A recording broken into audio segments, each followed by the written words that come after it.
Hello. Fireball. Hello. Okay. All right. Great start. Back. Great start, everybody. Hello. Wow. Hello. We are live, actually home, in my gaming. new apartment. Everyone is here. All of us are in my new apartment. This is my basement, my new apartment. We've Yeah. been here the entire It's an time. off collab, guys. Yeah. It's an off Help collab. me, You let locked me us in here. out. Let me out. Let me out.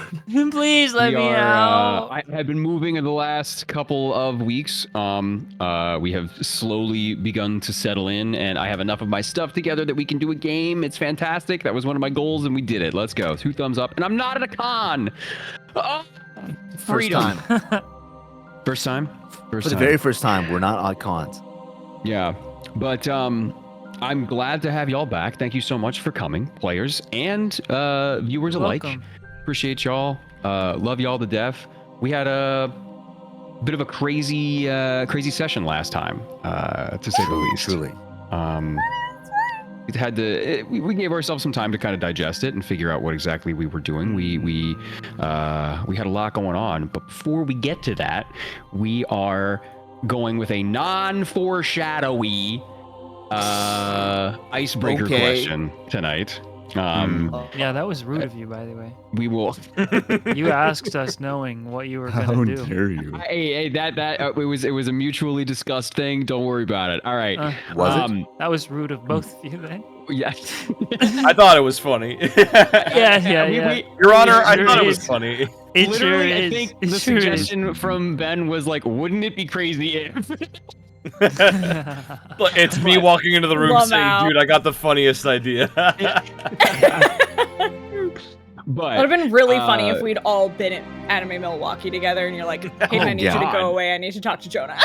yeah, Everyone yeah. leave. I need to speak to Jonah only. Just give us the room, please.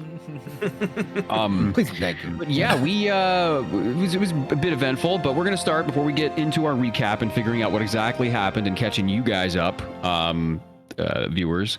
We are going to go into a pretty bargain basement icebreaker question. I had some time on my flight to make a new list of icebreaker questions, and this comes fresh off that list. I got 10 Yippee. new ones here, so get excited for some new boys. But we're gonna go down and learn a little bit about specifically one of our new player characters from Ben. We'll go down the line, so we'll go Ben, Grizz, Hayden, Juzo, Leju, and then wildcard Nate, our producer here. Okay. But the question is, what genre of music would you most closely relate to your player character? Could be, in universe or out of universe, but like what genre of music? And you can get specific. You can throw as many hyphens as you want in there. Just what do you think they listen to, or what do you think their personality evokes? About that. I would say that for Beaky, it's a lot of like non-vocal music. Okay. But with a bigger focus towards like classical music. Like they're Okay. very much some Bach, some Chopin, some piano, I would say. Oh, nice. But also maybe a teeny bit of like fucking butt rock, like Melgar Rising style. You can get there. All right. It can be a mix. But It rock. can be a mix. It She's can. a It versatile can. bird. Or like classico versions of, or metal versions, rock versions of classic songs. I can see that. Or That's pretty classic cool. versions of metal songs. Of metal songs, yeah. Yeah. The orchestral cover of fucking Metallica songs. Yeah, I think that's really cool. What a really unique spin on that. Way to go! All right, cool. That's Silent Beak, chat.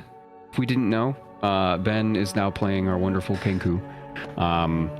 All right, cool. All right, let's go on down to Grizz. Nate, what would you most closely think genre-wise is Ray listening to? That was a really weird sentence. Let me reset this out.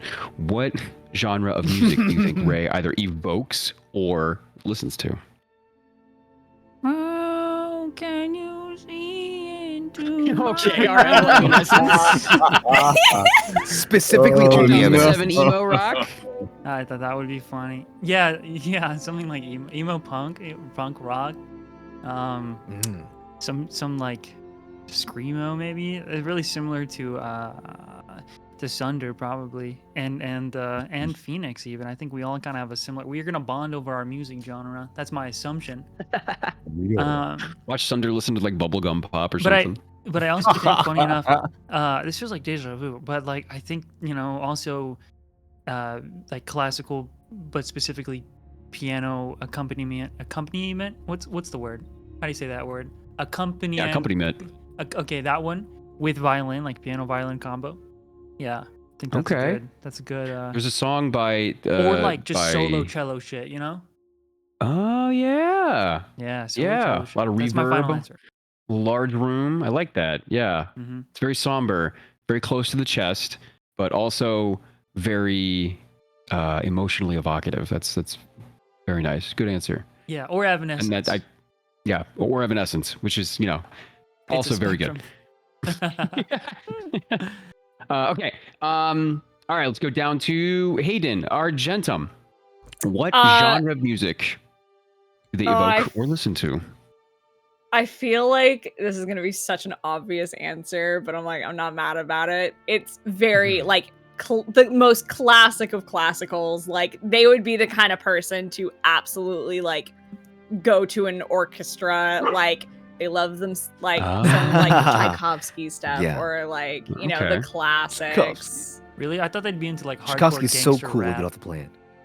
They could Hardcore appreciate gangster the thing is Argentum appreciates all art and they would appreciate that for what it is, but it wouldn't be like what they seek out.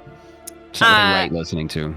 Yeah, but also like absolutely like bluegrass folk music, like stuff that you would hear like on the side of the road, like something like a bard might be playing.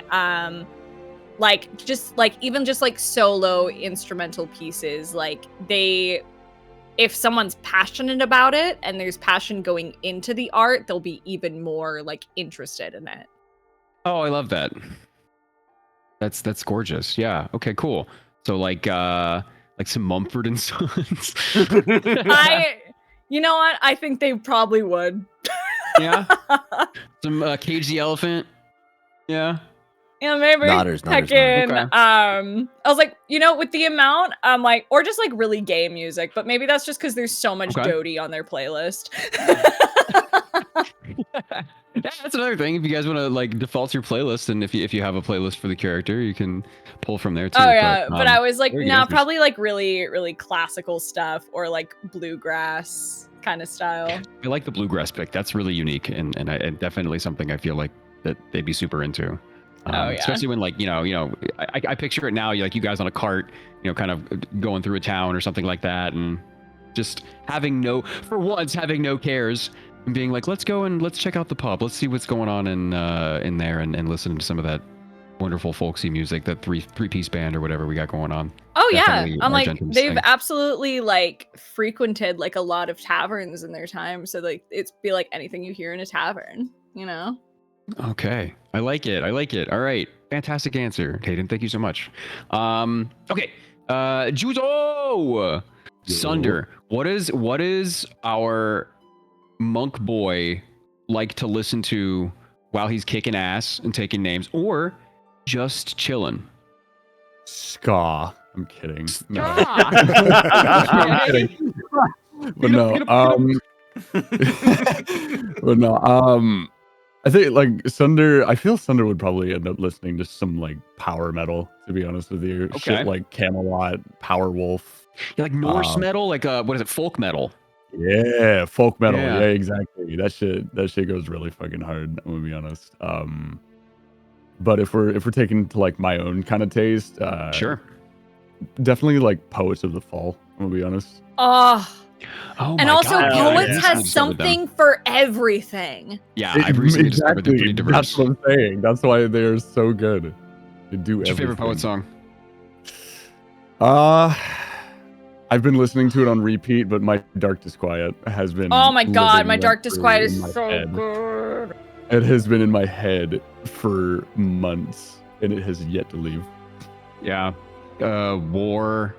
What War is is so good. Festival of Rust or Carnival of Yeah, Rust. Carnival of Rust. Yeah, That's such a classic. Good stuff.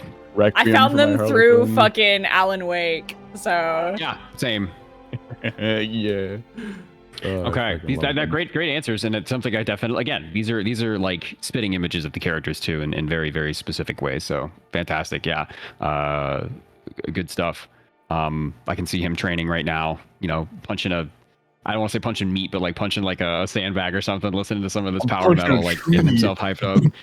Yeah, You want what he's Captain America having? just like punching it into the wall. Fuck yeah. All right. Okay, going down Leju. Okay. Our resident shadow edgelord. Shadow. We're all a little bit. We're a little edgy. We're all a little edgy, but like I think Phoenix We're kind of all a little bit edge. Sorry. maximum edge. I was gonna say. Actually, interestingly, I mean, I guess now it's our first answer with you know, the big reveal from last week. Oh, that's true. So yeah. I'll give two as like a celebratory one.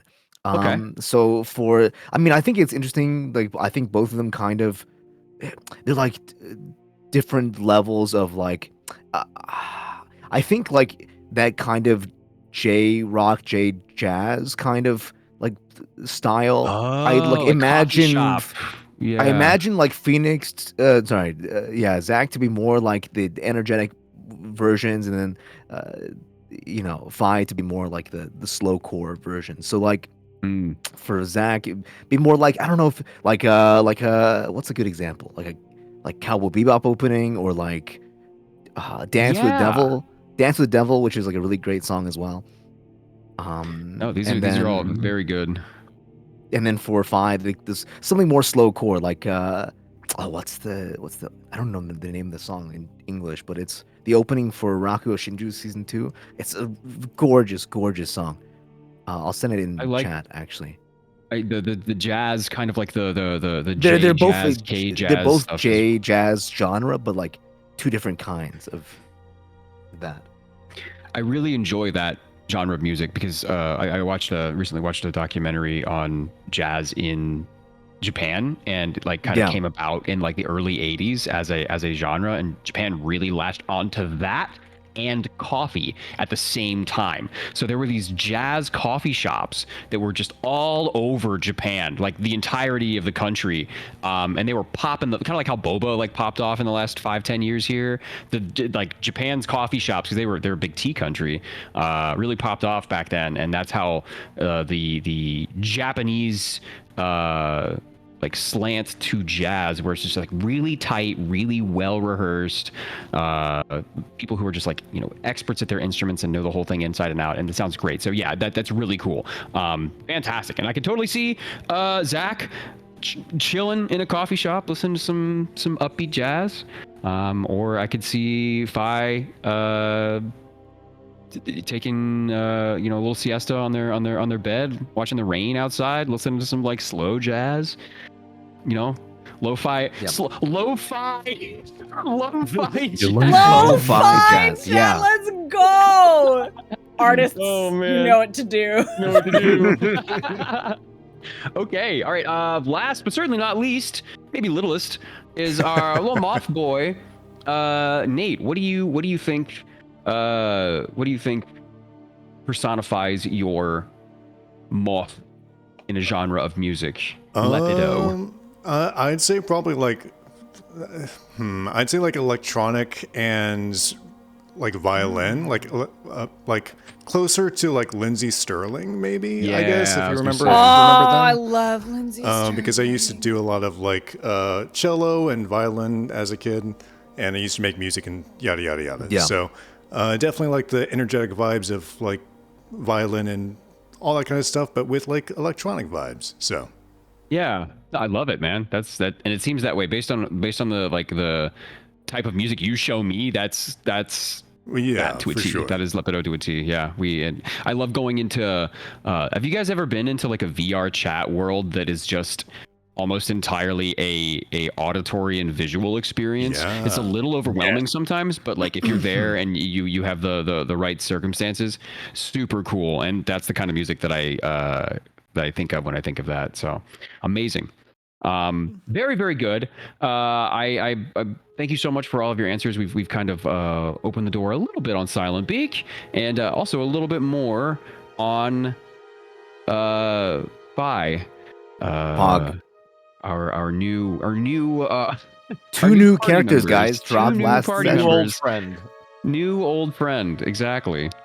But last session was crazy. It was really intense. There was a lot going on. We to your guys' knowledge, to the player's knowledge, even though it is the antithesis to everything that he stands for, literally, the wall has fallen.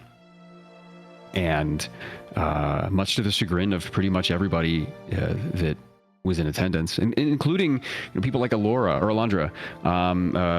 people like Corbin, who kind of understood based on even just like the physical presence of the wall. Like this it takes a lot to get this guy to sit down, let alone fall over and admit defeat. And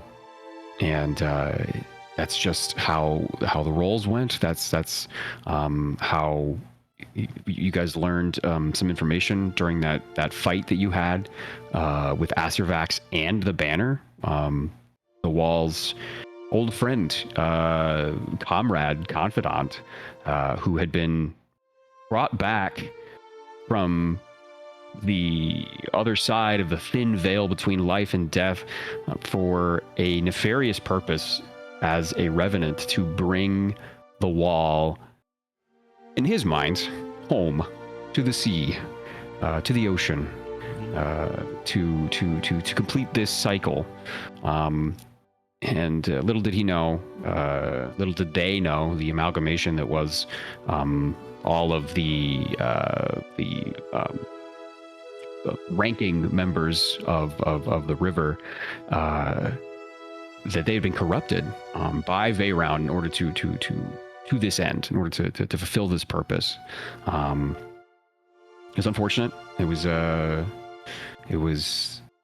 lot of loss during the last fight.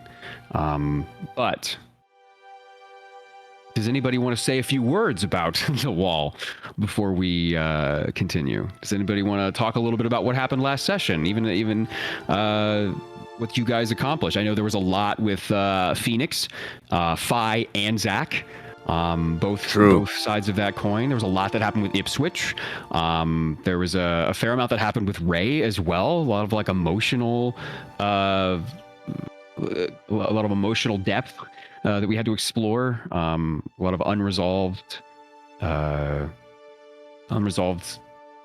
financial consequences, but. Financial consequences. You could have just said feelings, DM. You just throw some gold, right? I did. They do. They did. There's So subtext, though, you know? It's That's true. Subtext. Bro, the subtext. the subtext, dude. Does God. anybody want to mention, like, talk about what happened? We catch some of the chat up, maybe? Catch some Not emotional it. strays. Where do Not we it. start? Yeah, where do we I have start? notes. Yeah. Beginning of last session, we picked up from the cliffhanger from 2 sessions ago, which was with the wall and the banner falling off of the cliffhanger. At the start of the session, Phoenix casts Feathered Fall on himself as well as the wall and the banner. However, when he looks over the side, they're both somehow like gone. And Phoenix, after some deliberation with the rest of the team, he goes after them and falls he down swan to dived the off the bottom. side. Yeah, To the best night of his And- life. best night of his life. I mean, literally almost died to the cold damage or whatever damage checks at the bottom of the bluff. And then found this cool little fucking cave with a pool of acid, of which I think many people were probably like, "This guy fucking crazy, like sticking his hand, in it, like do touch." Done. I actually, I think it's funny the way you worded it too. He's like, "You could jump if you want." I'm like, I kind of actually do. I shouldn't have I said was that, like- honestly. That was the DM being like, eh? I was like, "Ooh, like It was like, two people. ooh, what would happen?" unless, but that was pretty fun. Didn't find him, and so Phoenix came back up after some searching and almost dying, and then reconvened with the group, of which someone can stay over because that's the Phoenix piece. So that's all I wanted to say. Nothing else happened with Phoenix, by the way, in that session. Nothing at all. Yeah, absolutely nothing else. Yeah, That was I Phoenix. know. Nothing. You need to change your little dude too. We gotta change your dude. Your little No, we're fronting as this character today. Fugi. Your dude. Okay. After that, he came back up, and Ray, you had sent Soot, your steed, your celestial panther, to go and see what they could find of the wall, to see if they could go down there and use their senses, and all of their keen detection abilities to see if they could find anything that remained. And what did they bring back? You also brought your glaive back too. You brought the glaive back up. Yeah, I did bring the glaive back up.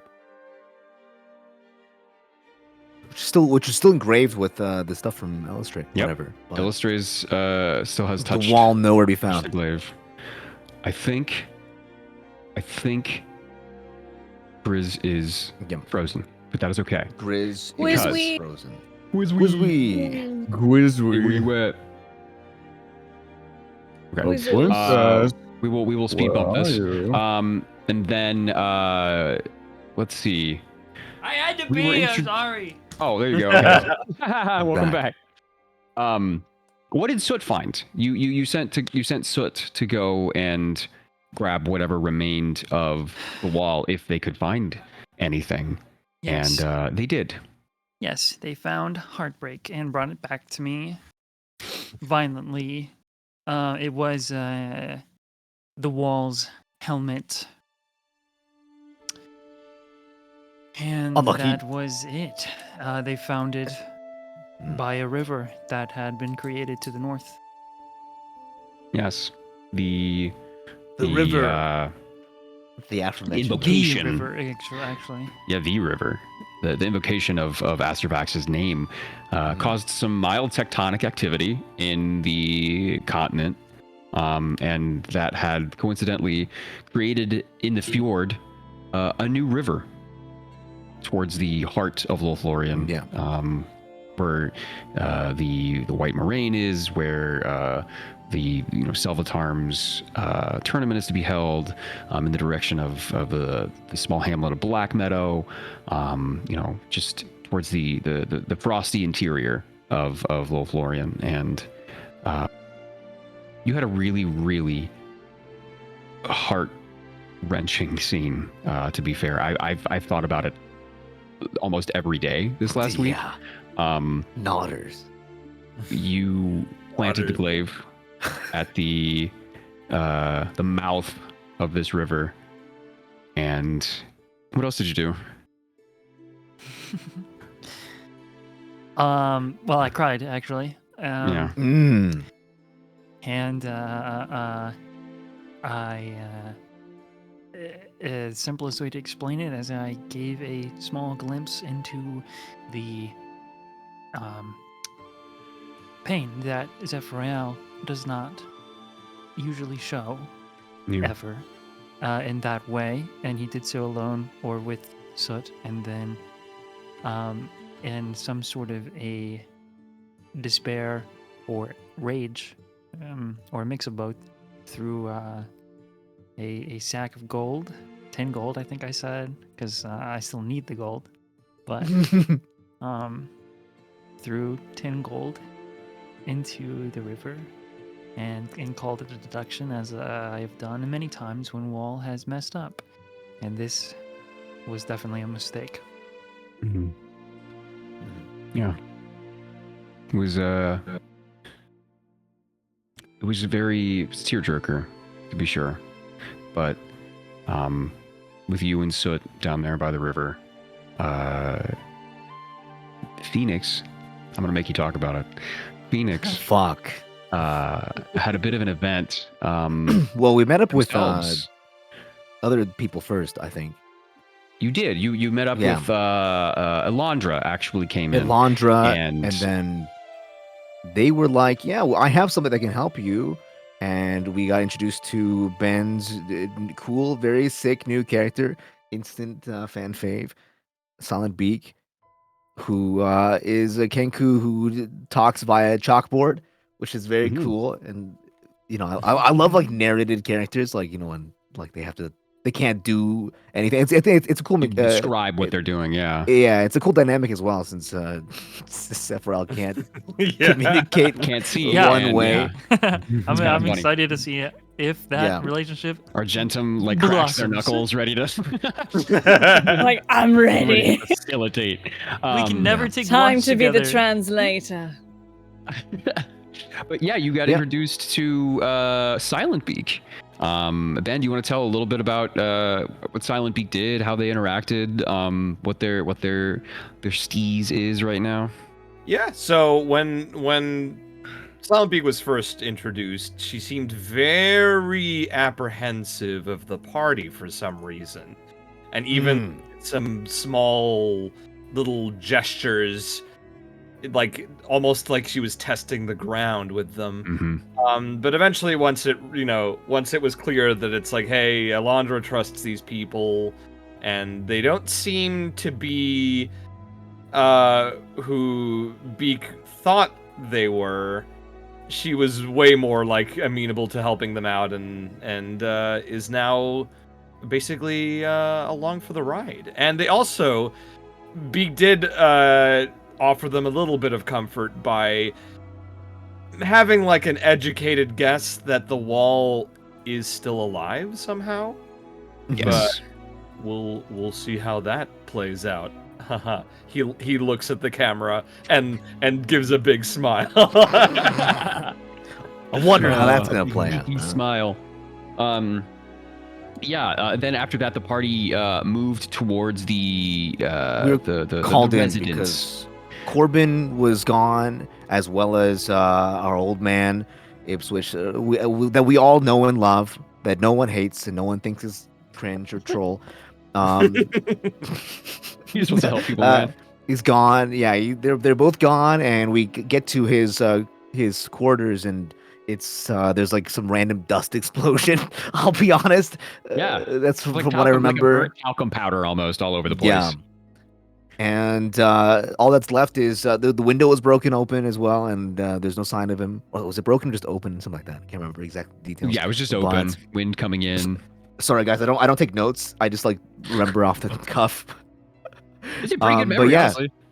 Yeah, and then what was left on the desk, the nightstand table, was a closed, sealed, wax sealed letter that Phoenix did open and read for himself and keep to himself for now. But yeah, it was a pretty cool whatever. And then Argentum was like, "Hey, buddy, it's maybe about time that you spill the beans." And I'm like, "Can I not?" And Argentum's like, "No." And then there was a very sick, cool. I mean, people probably. I dropped maybe too many hints because some people already figured it out. But yeah, the big reveal, which is that Phoenix is been a changeling the whole time, not using the abilities, just strictly, fronting as a regular human guy, just a dude, just a random dude the whole time. Just a random dude. The cool ass reveal. Yeah, we learned. And then I'll leave the rest was of a it to Argentum because the last part is about them. What? Yes. No, there's no knock nothing knock on different that with empty me. skull. What's that? Doesn't sound empty anymore. What's going on? Hey, buddy. Hey there, buddy. Argentum's deflating. Yeah, so after the whole conversation with Fi and figuring out that whole thing, I had to make some sexy little int saves and failed those spectacularly. It was beautiful. And there is a new friend, a new quarry soul who has moved into Argentum's mind by the name of Praetori Cole. And apparently, this mother trucker used to know Vivacri and served in the same unit as them when they were, before they moved on to, merging with Kalishtar, which I'm very curious to question this little mind goblin here, because I'm like, oh, hey buddy, I'm a little different. The fuck? So there's more than Praetori rattling around in this skull, bro. Yeah. They apparently know how to get Vivacri out of limbo, and they are willing to help so long as Argentum also works with them. So it's looks to be like a lot of give and take, and it was very tense. Argentum's feeling some kind of way. Immediately going from being so empty to like having a new denizen, but it's not the one that they're used to. It's a whole time. Yeah. It's kind of strange as we dive in. Strange. It's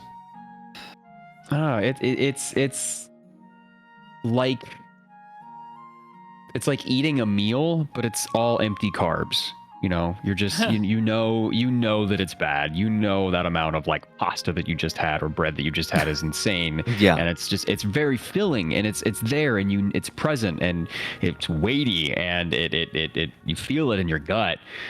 But and you feel full. You do. You there's a certain relief to not be alone with your own thoughts.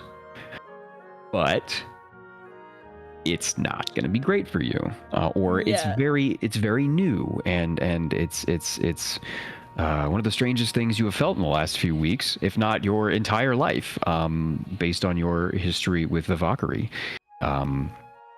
And you all are still there in Ipswich's quarters.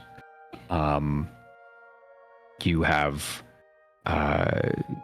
Corbin, who's your main point of contact here for the school, has since left. Not disappeared, but you haven't really asked around or gotten any information otherwise.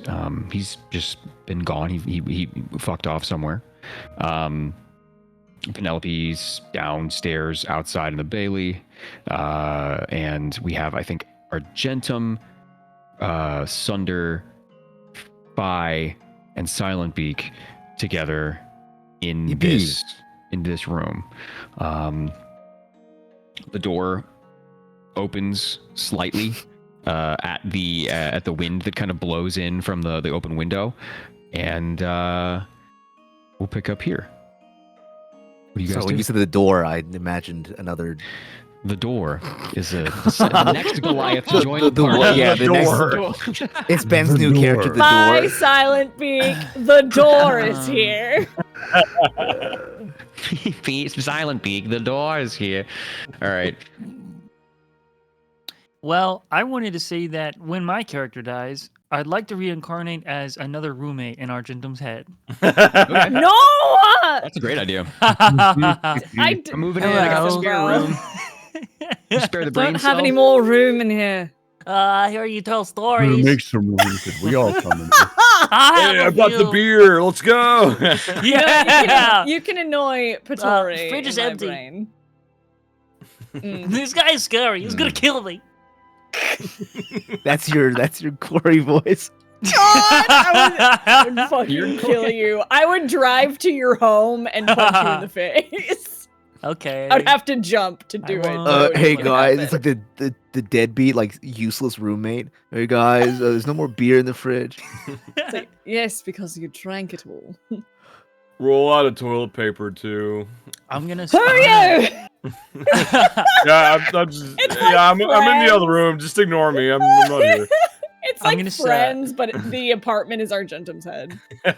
Anyway, we should take this game seriously. I'm so sorry. Yeah, we're locked in. A hand, a pale hand curls around the door, and one eye comes around. There's these dark, like hazel eyes with some like darker brown, red hair, sticking to wet, like sweaty skin, like webs, or in these thin threads on her face. It's Lillian, who's still kind of nursing a wound on her left eye. And she comes in. Why are you Zach right now?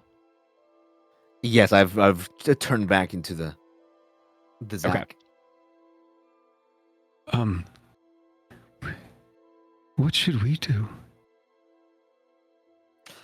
I look at the rest of the honored guests plus, so other individuals. They're all back in the room, right? I guess. Yeah. Yeah. I'll be honest. I don't even know what we're doing. So, who knows? She opens the door a little bit more. Oh yeah, and her gaze whips over to you. She looks scared, timid. So much has happened to her and her friends. She's very small. She's like 4'11". She's a very small girl, and she kind of recoils a little bit at her name. Yes. Argentum will just walk over and just kind of put their hands out, like almost with like the intention to take hers, just very gentle.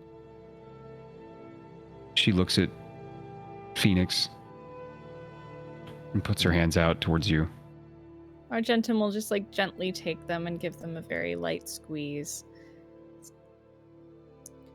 She pulls herself in for a hug, and her head comes up to like where your sternum would be, and presses it quite tightly.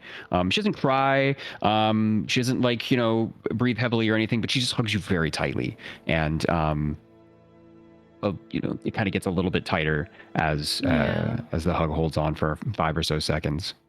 Argentum, like in that happening, will just like hug them back so tightly, just in big, like almost like older sibling vibes, just like hugging them so tightly for as long as they need.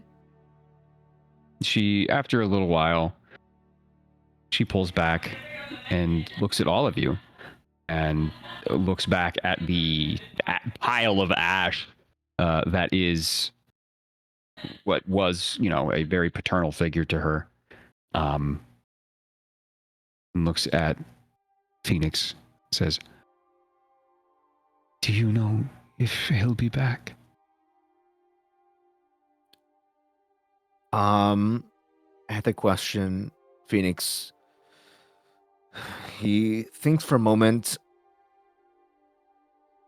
and then is there like a mirror in this room, maybe like a vanity or something like that? Yeah, there's a vanity at the far end of his room. It's a silver mirror. It's tarnished with age. Kind of looks like the mirror that you guys have on your cart from the. We still got it, baby. The dragon encounter that you guys had.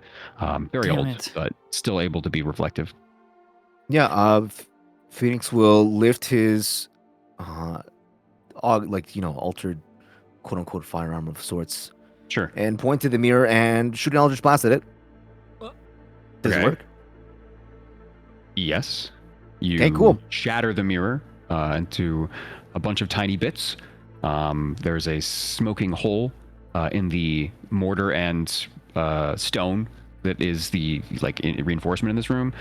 Lillian kind of puts her hand over her eyes so as not to get more glass or whatever into the one good eye that she has right now. I look at the device, and like it's still like not recovering per se, but like cooling down. Oh, it is whirring and humming and reloading, and the beads are moving and firing in all the right ways. It like jewel movements of a clock. It is. And I aces. Look at it, and I look at her and say, "Yeah, he'll be back.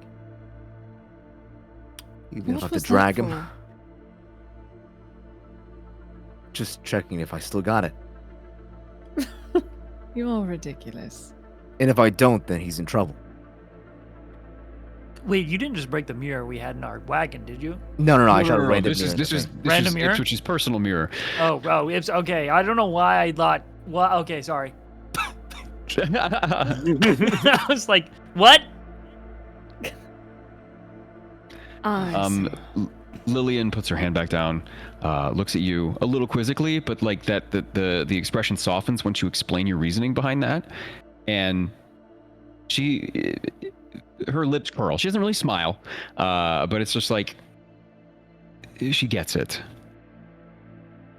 I have never known my life like this without him or Corbin. And in one day, they are both gone. I can't help but blame myself or everyone around us. We weren't strong enough. Corbin wasn't strong enough. It is not your fault. You cannot expect yourselves, students, brilliant students, but you cannot expect to have faced off against pit fiends, let alone a general of Asmodeus. It is not your fault. Well, Yeah. You notice her tiny little fist ball very tightly. If Ipswich is gone, the pit fiend will find him. And he won't be back here. He wouldn't put us in danger like that. So we have to prepare. We have to fight. You must We rebuild. have to train. Yes. I'm afraid I don't know how to, but with Ipswich's library, I'm sure we can learn. Phoenix will walk up, and with a bonus action, he'll change back into Phi. Oh, And he'll put his hand on her arm and say, I know what it's like to lose. And I can't be Corbin. And I cannot be the old man. So unlike me, you will have to fend for yourself. And when you say that, almost as though there were a small little, group of them waiting outside, 2 or 3 students start to walk in and open the door a little bit wider. And Lillian looks at you and puts her hand on yours and says, we're not alone. We never have been.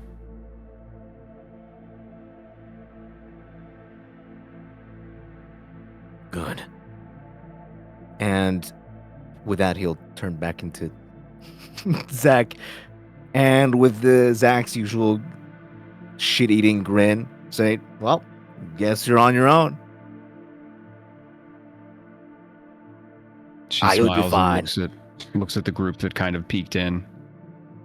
She reaches over in the fog of the narrative that has been kind of whipped up in this room.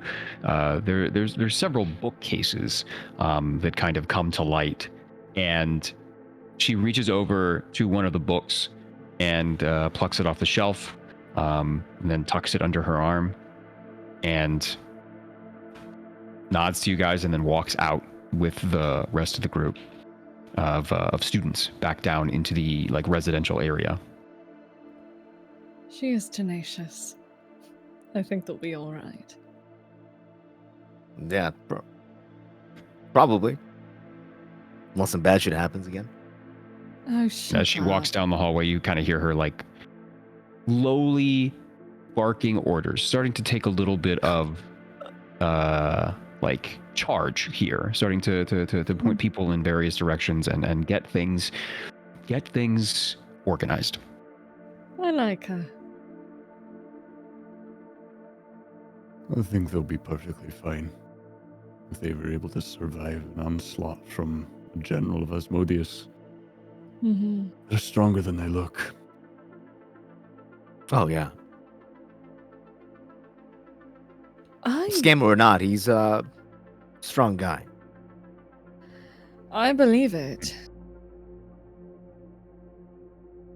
I do want to check out the river, see where it could possibly lead. Also, I'm worried.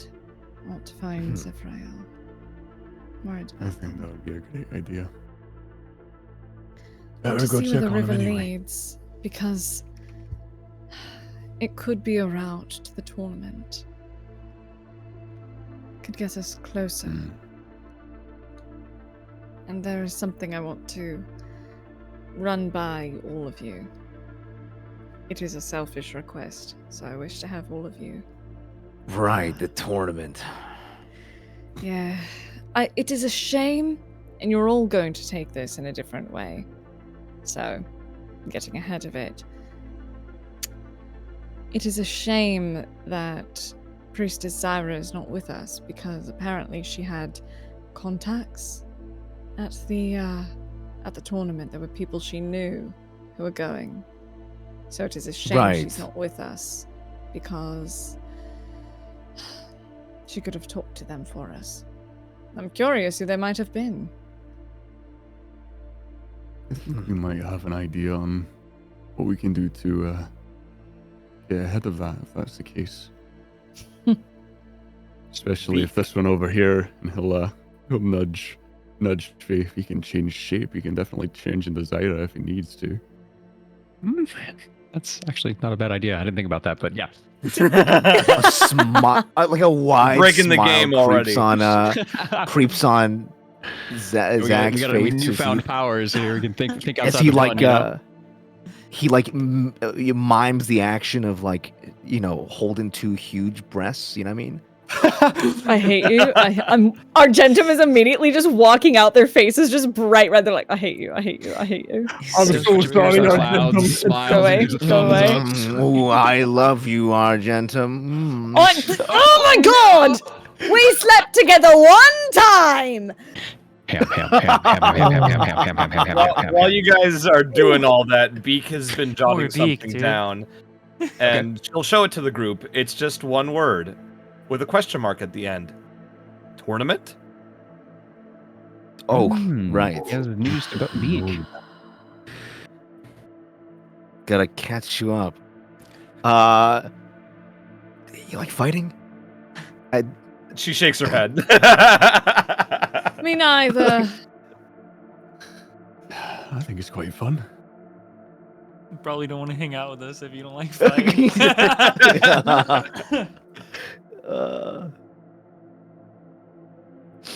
Oh boy. Where do we start? I turn to Argentum. What do you? I mean, we can supercut this if you just want to catch Beak up on the tournament. Yeah. Yeah. Sure.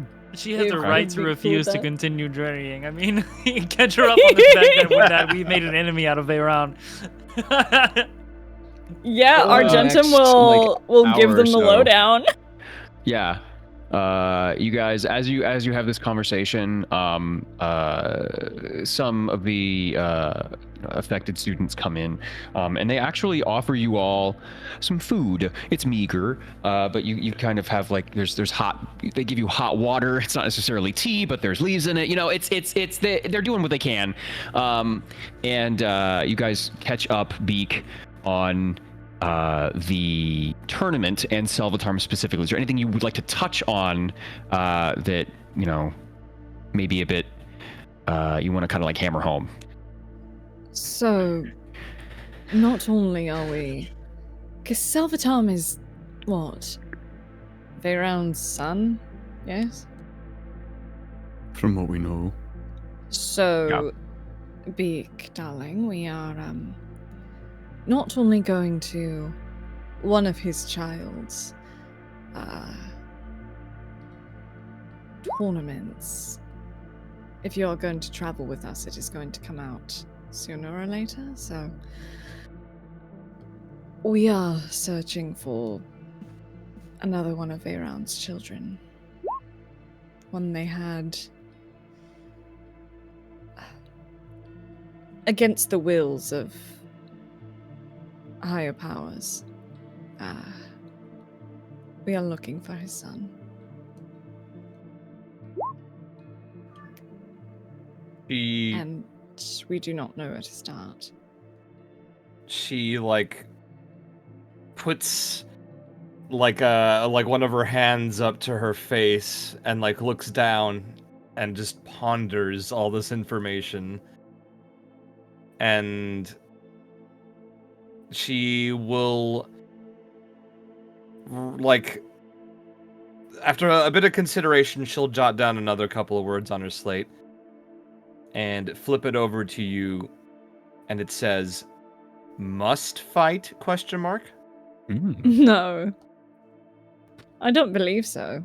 I most likely will not be participating. I will be trying to gather information, schmooze, talk to people. I'm most competent with words, so if you wish to join me on that front while the others get their fists bloodied, you're welcome to. We can gather information together.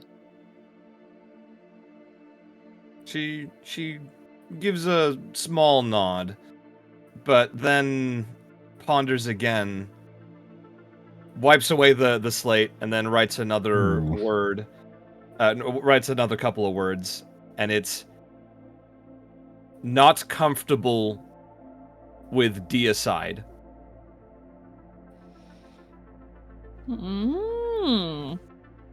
Is that the death of a deity? Yeah. Yeah. Thanks, Google. That's fair. Saved me a click, actually. I love the English I was like language. in the middle of typing it out. I was like, who's D? Who's D? That is understandable. Honestly, I don't think we could even kill them even if we wanted to. She'll ponder again, and then wipe away the slate and write 2 words. And one of them is a word you haven't seen before. Okay. A word Argentum hasn't seen before? Whoa. It's Dry heaving. It's serve, and then the second word is this. Where? Is it in the roll 20? Yeah. It's pronounce it Kiaransali. Kiaransali. Oh! Serve Correct. Kiaransali. And then she gestures to herself. Ooh. Can I? Would make I a have history any? check? Yeah, I was You like, guys can are we gonna make have a to make some religion check? Religion checks, but yes, you guys make a religion check if you would like to know a I little would bit more love to about do that. Kiransali. The player is within me is so mad right now. My kid, One of my you rolled character really high. dumb as bricks. And this is religion, right? Yeah, religion check. 19. Okay. 19? I got a 10. And a 10. All right, sweet. Okay, so with a 19, Hayden, come with me into whispers. Yes! No! While they're doing that, I need to figure out how the fuck to make images show up. Hang on. I think I figured it out. Hang on. What if I Dude, do she's this? so hot too. She's. Oh, I got it. That's Beak's face as everyone was What the fuck? explaining shit. How did you do that? That's fucking sick. Yeah, how did you do that? It's just like square brackets and then write whatever you want, and then you close the square brackets and then regular brackets and then the link of whatever image you want to post. But you have to make sure that it has PNG or JPEG at the end. All right. Wait, that's interesting.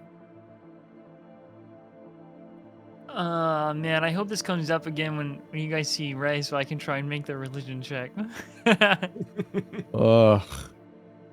Wait, I wonder if it works for gifts. God, this opens up so many fucking doors. Cries in a negative intelligence motherfucker. I don't know shit about anything. I wasn't made to know things. I was made to punch real hard. Wait, are the regular brackets the one with the little like arrow in the middle? Oh no, just like parentheses. Oh. Square brackets, parentheses. Okay. Oh my god, gifts do work!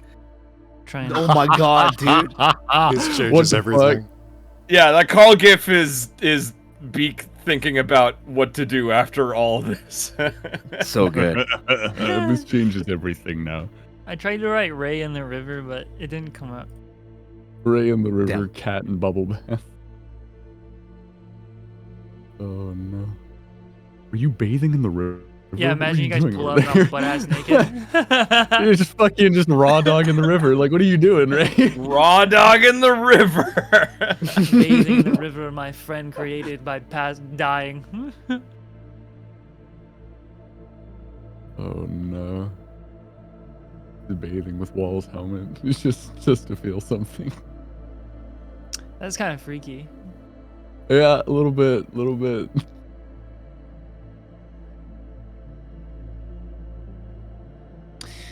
Well, I'm of the opinion they should come back right now. Personally. Yeah, they should. Come I think back. so Come too. back right now! Guys, Right. No. you know what? Nothing's stopping us from just hopping in whispers. Free will, you know what I mean? Nothing's stopping us. I'm gonna. Just kidding. Oh. Ah! I'm forgetting I have that. Holy shit. God. This Oh fucking... boy. So yeah, Yep. anybody see any good movies lately? Yeah. Mm. We watched all Doctor Who. Pretty I good. watched the new Venom movie recently. Which one Wait, is what do that? you mean the new Venom movie? The Last Dance. Like the most recent Venom Right, movie. okay. Yeah. I was That like, wasn't did too they bad. make another one without telling anybody? No, I wish. They want to That keep would've been making these wonderful. movies flop?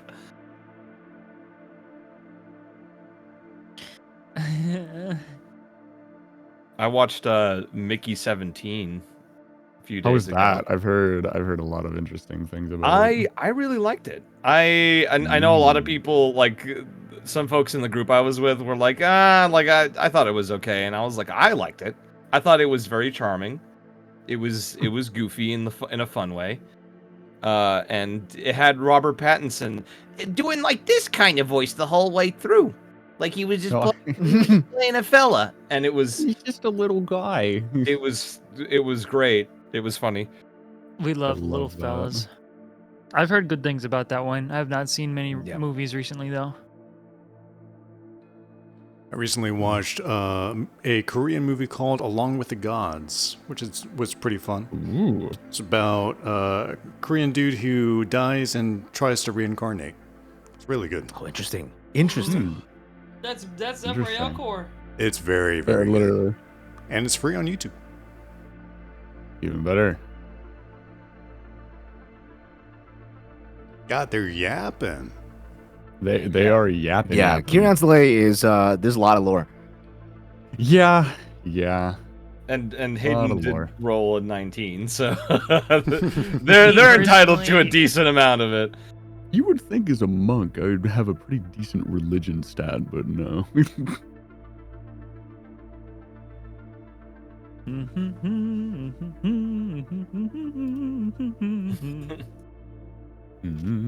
So, is this going to be a problem? Do you think? No, we're fine. What the Well, name hold drop? on. No. Well, yeah. Well, you know, this little bird mean- worshiping her.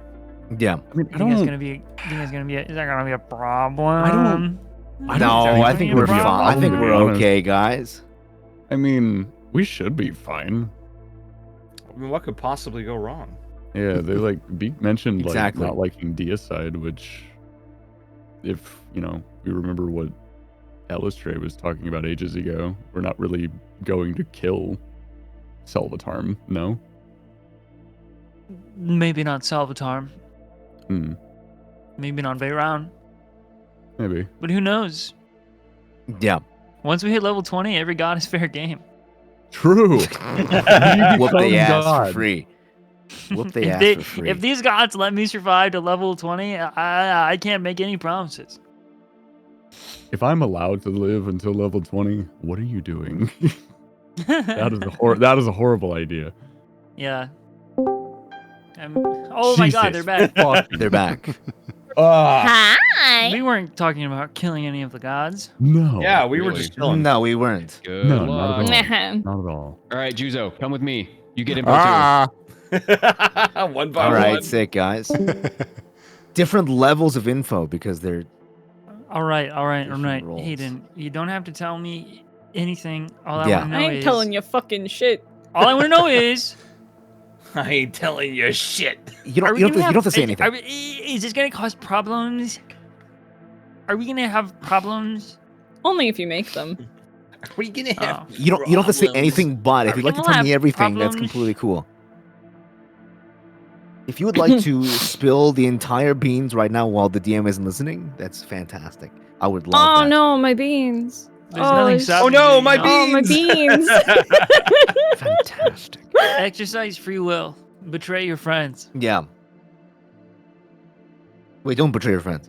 Betray Wait, their no. trust. Wait, don't Demolish betray. their loyalty. Wait a second. Stab them in the back. These No. Thank are you. the lessons taught by Loth, and I will see them followed, see them learned. Fucking crash out arc. That's crazy. Crash out arc. No. But You knock over one wall and look what happens, guys. Yeah, I'm gonna ruin the world. I don't know what you're talking about. The wall Set never the falls. entire fucking Yeah, planet wall on never falls. fire. Wall never falls. all He's right, just so Crazy. that is what you guys get. Once Silent Beak turns that slate around, and you see scrawled on that matte ebon stone, Kiransali. You guys both suddenly, oh, it all makes sense now. Oh, Kyrian Sele.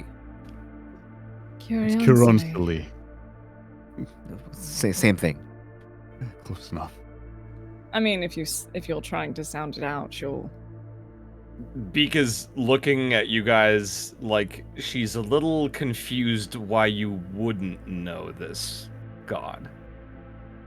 I'm or this, aware of them. this name. As am I. It just took me a moment to put the pieces together. There is my mind is a little bit full at the moment. There's been a lot going on. It took me a moment, but You I'm thinking aware about of them. Phoenix's Zyra? no, I am not. I am thinking about I'm- the new Denizen in my brain. The what? You literally know this. Yeah, you do. Good point.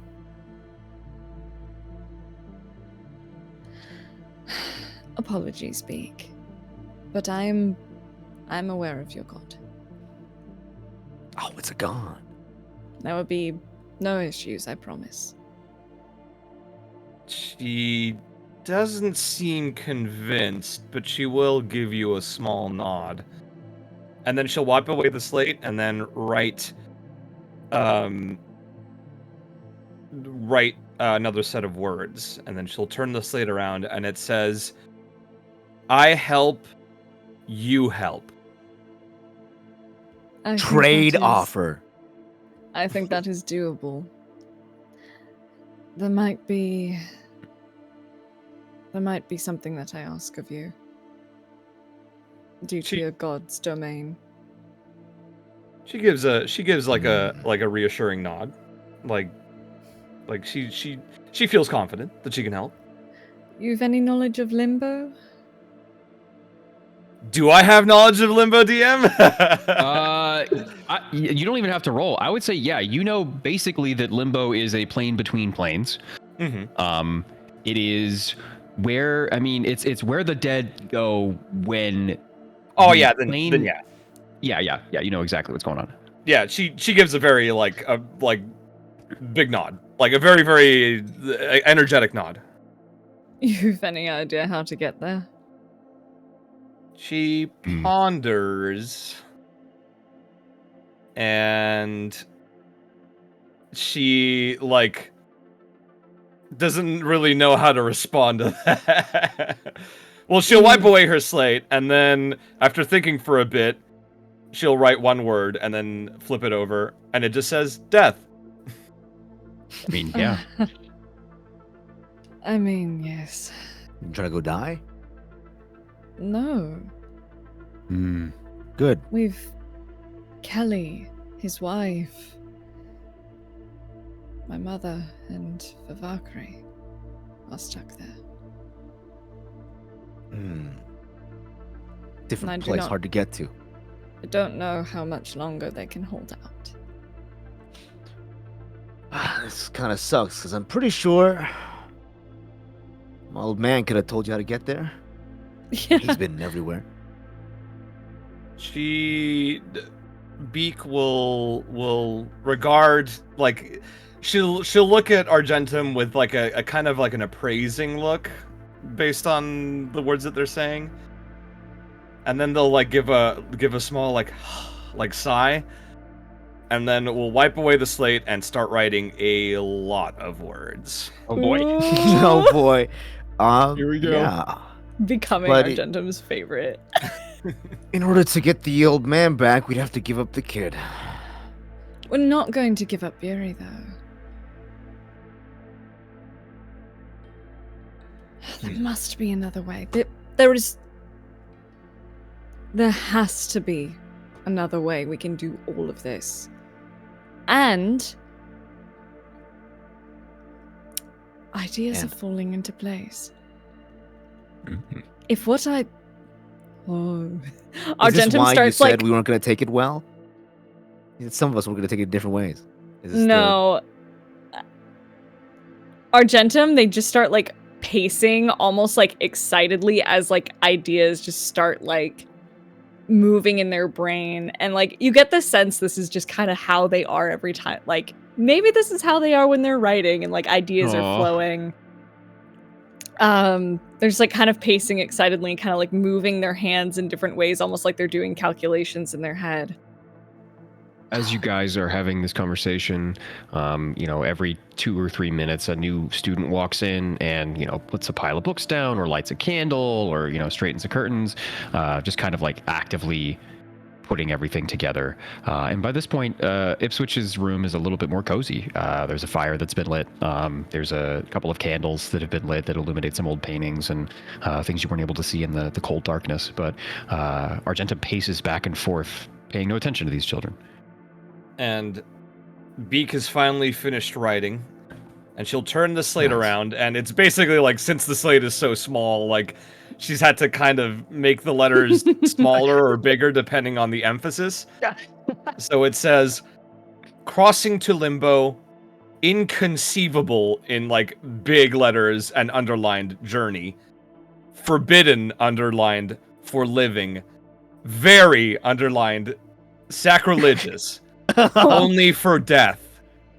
But in the corner, in all caps, however, and then she will wipe the slate again after everybody's done reading, and we'll continue writing. Beak, are you able to... Do you mind if I call you that? She nods. Are you able to write and walk? I feel like we should go get Zephyrael. She nods, and like she like walks over to your side while still writing down. Can you write and walk? Listen! You You never know. It's some people can't text and walk. It's the same thing. That's true. Walk and chew gum. As you guys start to, make your way out of Ipswich's quarters, there's lights that have been put up. It's still a little drafty. There's actually like structural damage that is kind of hard for students to repair. But they've put up drapery. They've tried to make paths around some of the rubble and detritus. They've put their tables back in the right spaces. Their dormitories are in a bit better of a state. And weird enough, they've cleared out the large center, like Great Hall area and made it's not hard to see. There is a magic circle with runes and other script that have been carved into the flagstones of this great hall as Lillian is pointing to various locations in the corner of the high end of the great hall, the Ipswich's chair where he sits and holds court, the end of the two doors that have been ajar, kind of like these key points, and she's directing people in various places to draw on the walls in charcoal or chalk, or one of them has that feather that was that the wall was playing with before his untimely demise. That she seems to be making something, doing something, creating something, and she is the entire time flipping madly through this book that she has pulled off the shelves. She kind of nods to you, as do the students. They don't ignore you. They pay attention and make sure that you guys feel welcome. And some of them even thank you as you pass and walk down out towards where it's not hard to see the paw prints of soot in the snow outside. And after about 5 or 10 minutes, you go down a little precarious, just a little bit, not too much, not too much for you guys to handle, but it's a little steep. And you see Ray. Ray, how are you sitting? Describe yourself. What's going on? Yeah.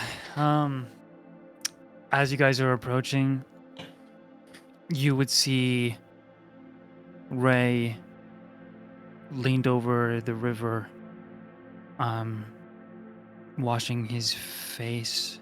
You'd see Wall's helmet sort of now buried into the river floor to be, I guess, protected by it and the rocks around it on the floor. You see that he looks strangely lethargic for being so unharmed. And this is normal to everyone who has seen this happen before. When his wings come out, it's by now you guys would probably notice that they almost force themselves out of his body, yet he should not have them. And when they go back in, the wound closes fast, but it doesn't heal fast.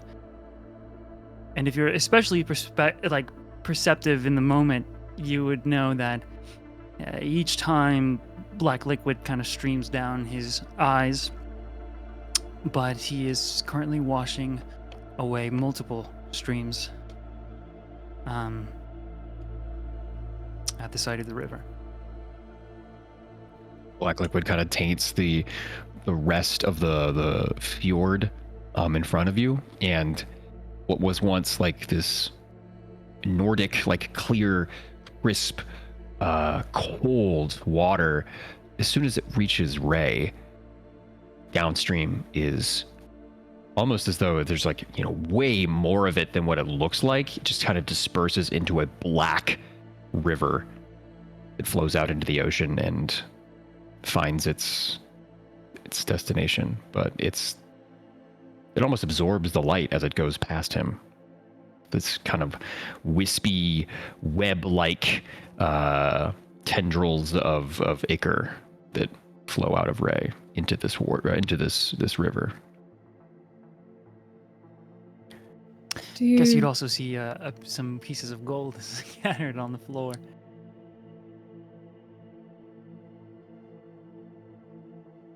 Do you mind if we join you? No. In fact, I was waiting for you all to arrive. I wanted to give you some time. I've had enough of it.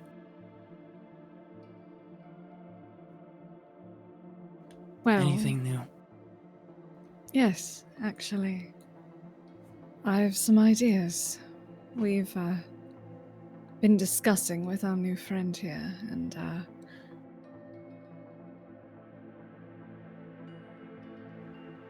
I think.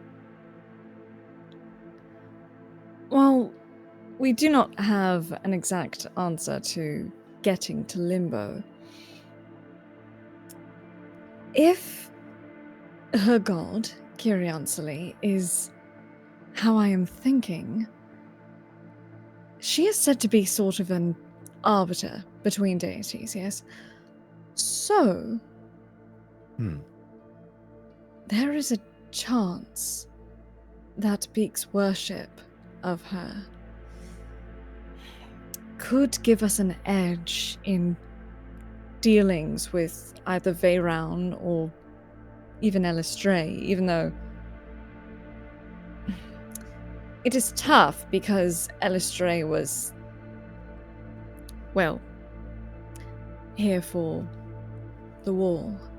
However, she gave me explicit instructions to only trust a select few with the knowledge of Biri. DM, I hate to do this to you, but how much do I know about Kyriansely and her relationship to Lolth? You'd know a fair amount, actually. Would you like to come into DM? You don't have to roll for it. Would you like to come into Whispers?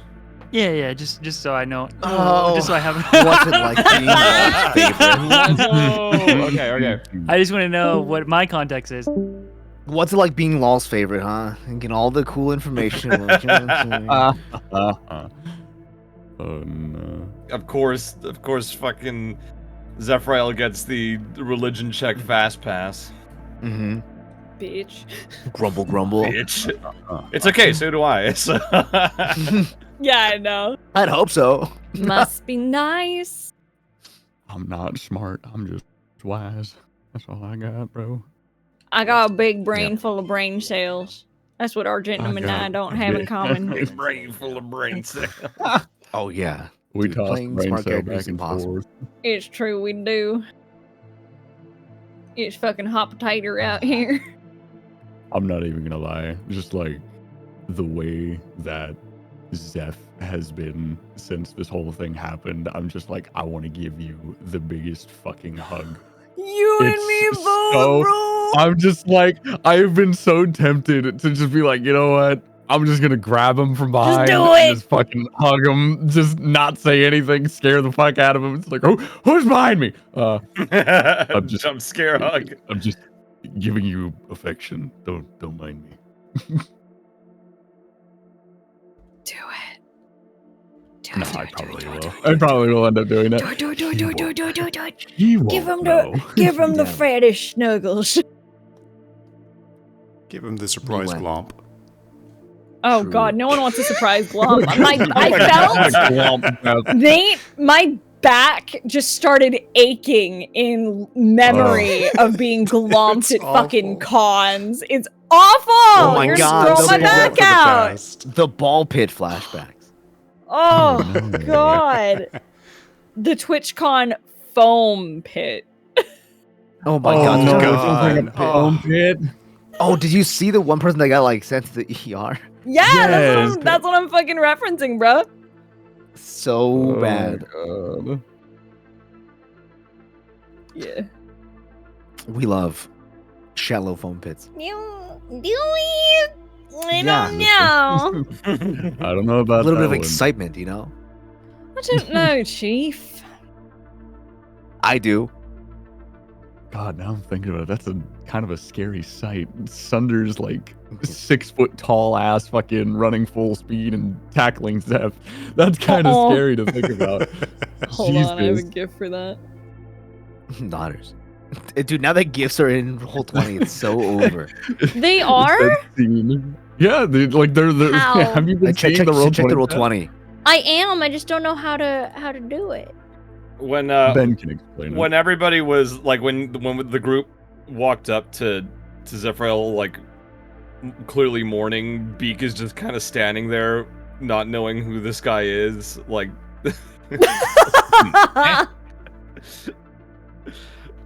How are you? Pizza. Pasta. pizza, pepperoni. Pepperoni. Pizza Friday, everybody.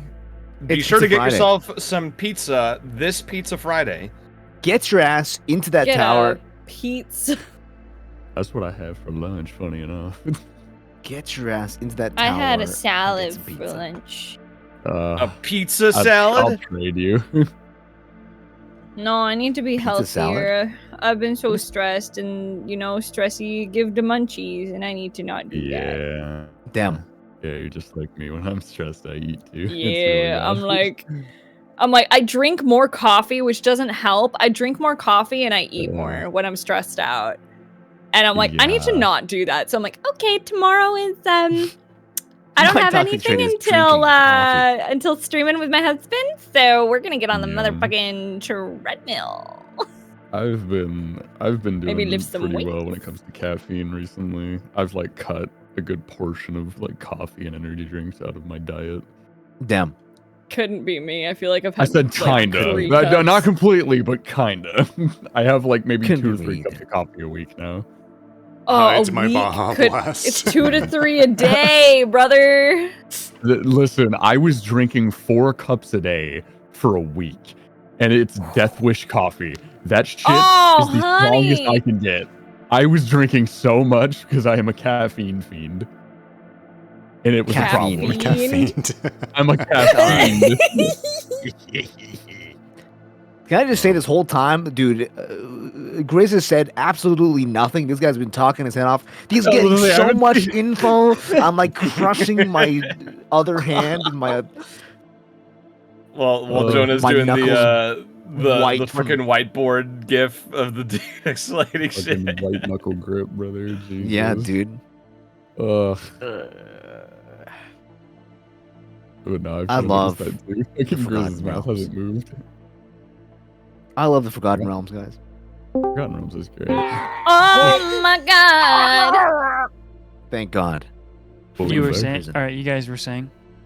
that? I don't know.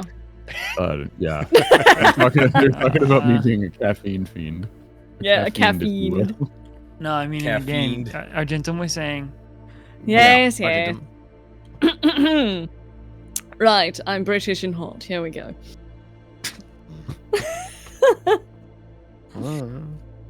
Let me be sad, dude. Stop being funny. Nah, only funny. You make me smile out of the game. I can't play the character.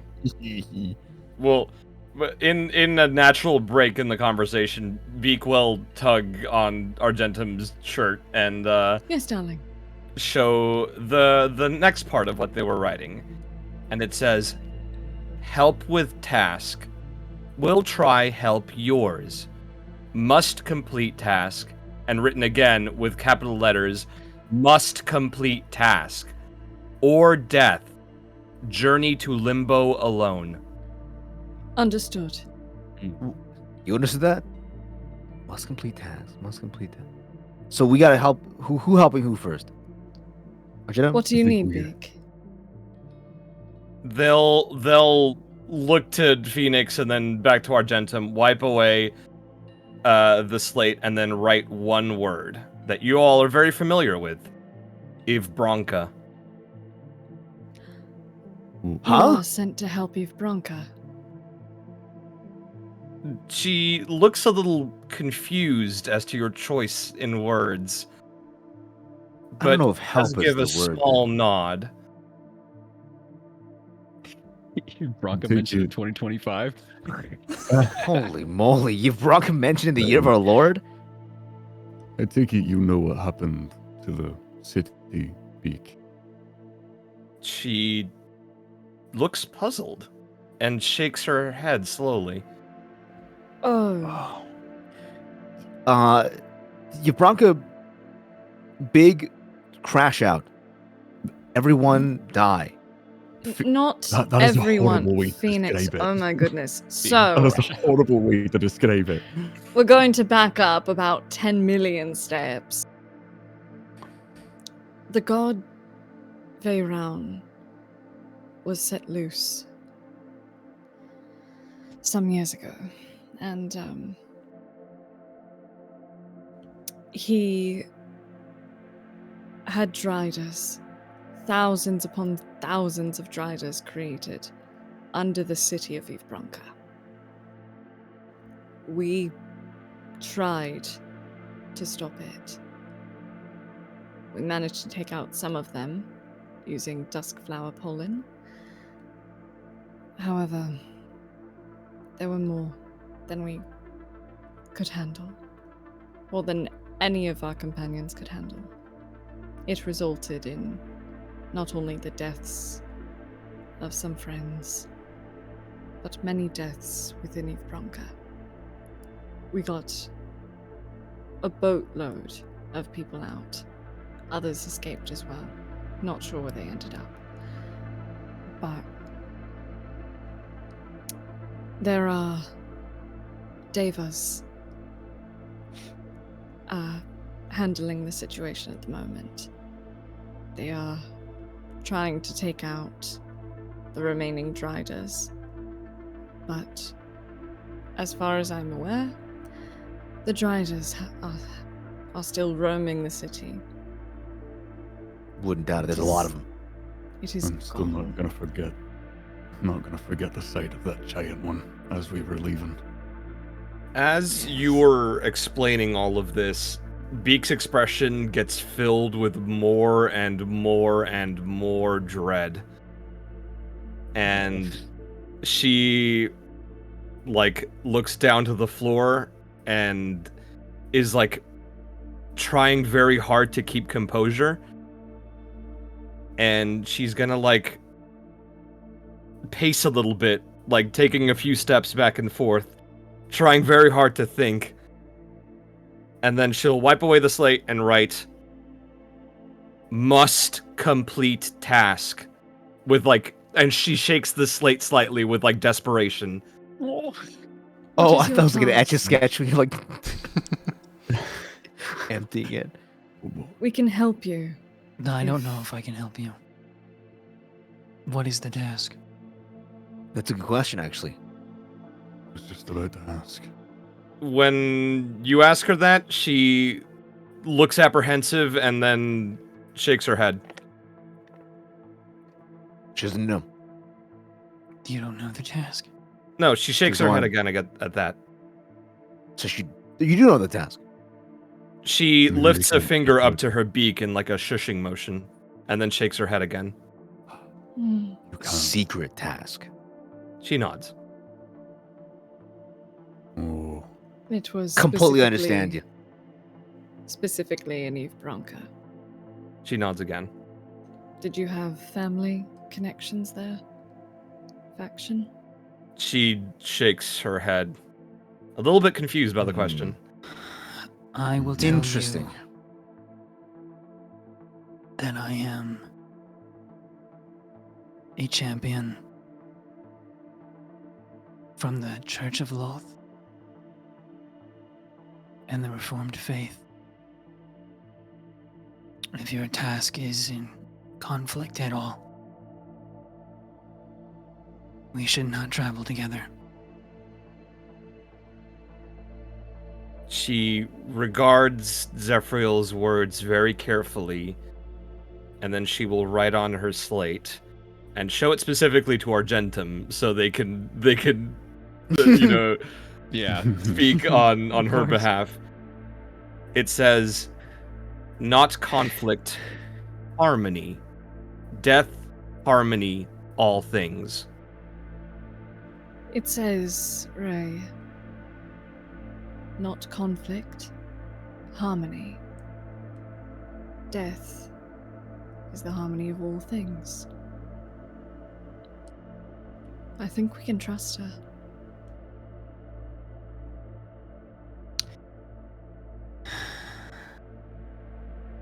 I'm not opposed to that. I don't want to But bend back down. to you, Bronca. First, I want to bend down to Beak. You do know there will be a lot of conflict on the way.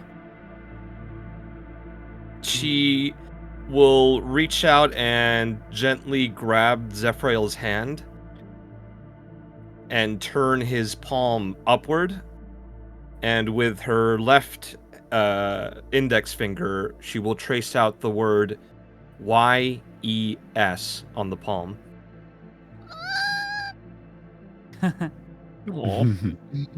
Cute.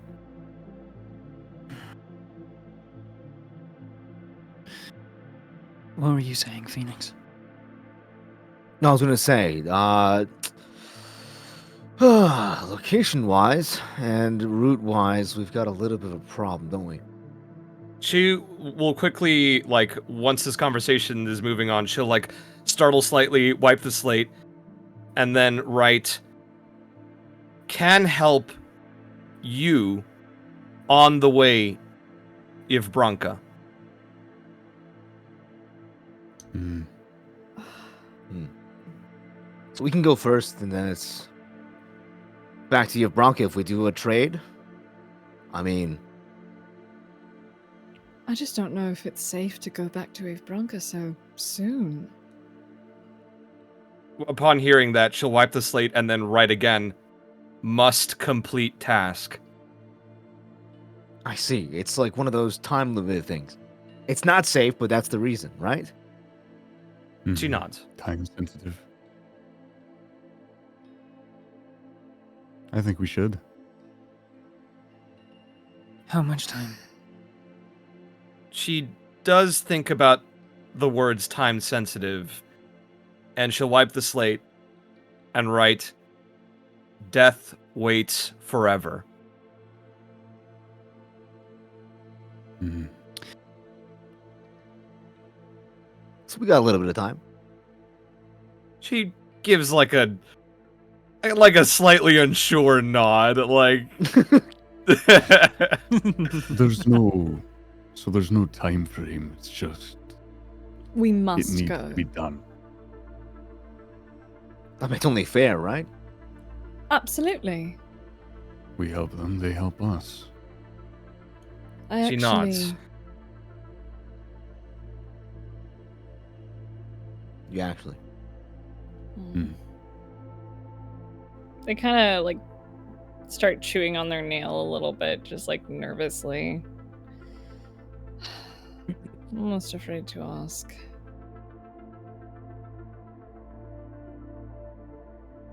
It is not so much along the route, but we've met Dakota, and his father lives in the Lunar Peaks. Ah, Mm. do you want to hit the Iron Curtain? No. Stone What Curtain. did you call it? Same thing. It is on the other side. I'm from a town called Holtzator. We would have a place to stay along the way if we were to go across the curtain.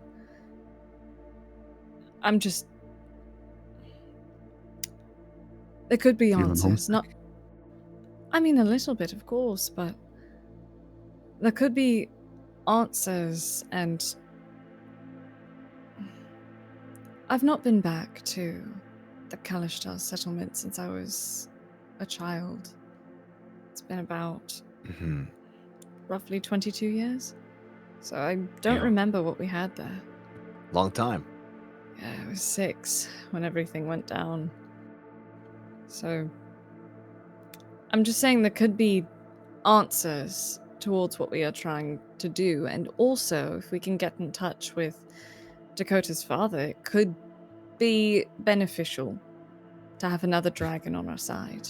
And also, he may want to know what happened to his son. So, I'm just saying. We would have This is good people true. around. I'm well acquainted with all members of the guard on that side of things. So, we would Comes have with lots of help. advantage. A lot of Um, advantage. And if we need supplies, I can set us up there too. How far out is it? Well, if we were to go to the White's Moraine, it would be a few days' travel at minimum if we're moving quickly, but it is in the south, on the other side of the Stone Curtain, to get to Holtzatol. Directly from here, it would be southwest into the mountains, and the mountains are a trek. I did not traverse them alone the first time. Makes sense to me. But if we are headed to the tournament, who knows? I'm just... Like I said, we do not have to. But if we run out of options on this side of things, there could be leads. I'm just saying. We to gather information. Mm-hmm.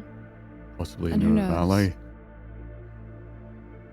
Yeah. And maybe Patori could offer something once we are on that side. I don't believe they've been back to our settlement in some time, yes? Hey, buddy. You hear the wind and a couple of stones falling into the fjord and river. And you hear a dull, bassy, muffled boom. Kind of like somebody whipped a really heavy blanket slightly too hard, but this blanket was about the size of, the room you guys were just in. And then what sounds like chimes. And a very small, very dull group of cheering above you. What? We all hear this? Yeah, you do. You all do.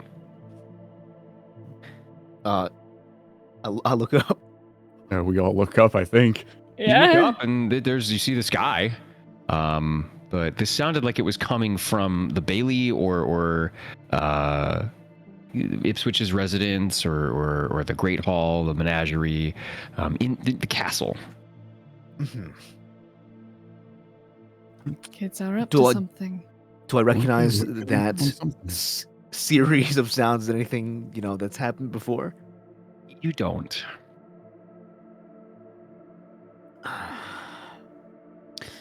Trying something new, I guess. They were making a magic circle before we left, were they not? True. Maybe that's something. And now they're cheering. So Well, they're not cheering anymore, but they were. You just hear a little. Yay! Yeah! Children exactly. cheering.mp3. Yeah. Zephyr looks almost like unattentive, like just like still, like not even acknowledging. And likewise, Beak is staring at the last thing she wrote on the slate, which is must complete task, while like absentmindedly tugging against the chains that she has coming out of the collar that she's wearing. Ray, you feel around your neck almost sharp, but there's a warmth to it as it presses into your shoulders and then through your body. Something you haven't felt in a fairly long time. This energy kind of wraps itself around you, and it feels calming, reassuring, motherly. There is an undeniable presence of Lolth with you right now. You don't know where it came from. You don't know why it's here. but it's slowly starting to press your wings back into you.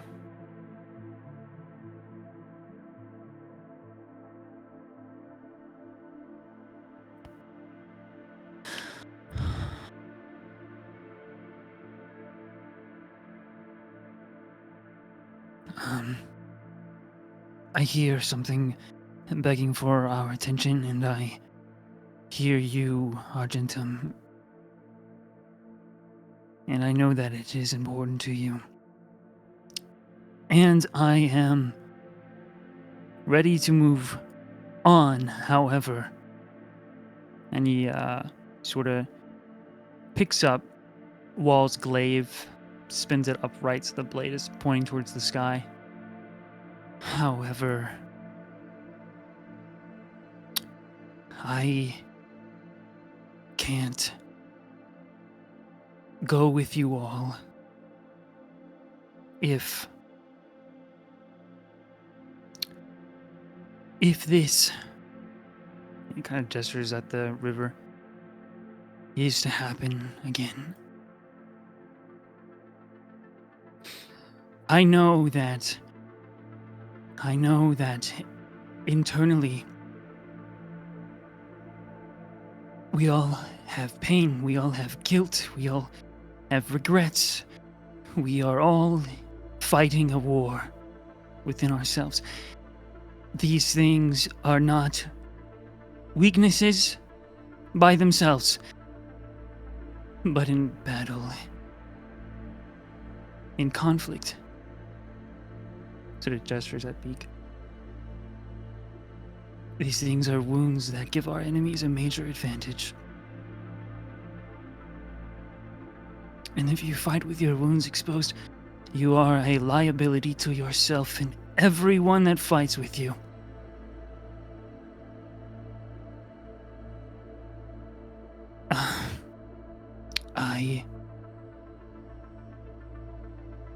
I don't expect everyone here or everyone in the world to have gone through what I have gone through and trained to have my power, because it is not something that comes easy, and I know that this is not as simple as I'm going to ask.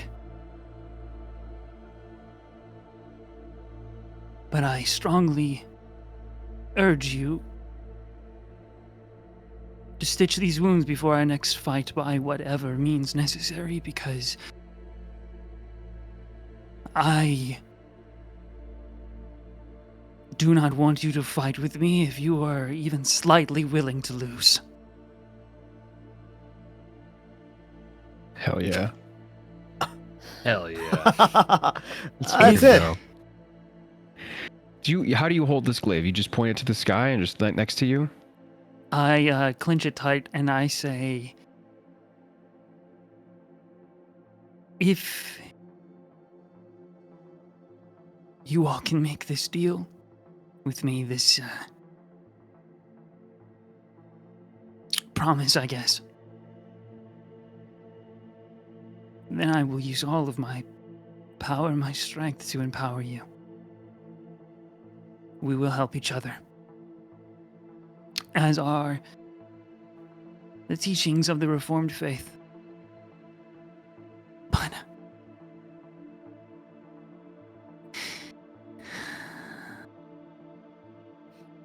don't make this deal if you're gonna break it, because if it is ever broken, I swear to you, I will just let you die. I think hearing this from Zeph, Sunder's gonna take a couple steps towards Zeph, and if allowed, Sunder will embrace Zeph and speak. I think that with everything that we've been through, especially with us losing Wall, we are going to have to be stronger to every single fight that we take on from now on. I'm with you. I'm making that promise right now. I made that promise a long time ago when you contracted me. I'm here until we evidently fall, if we fall. I will die fighting for this group.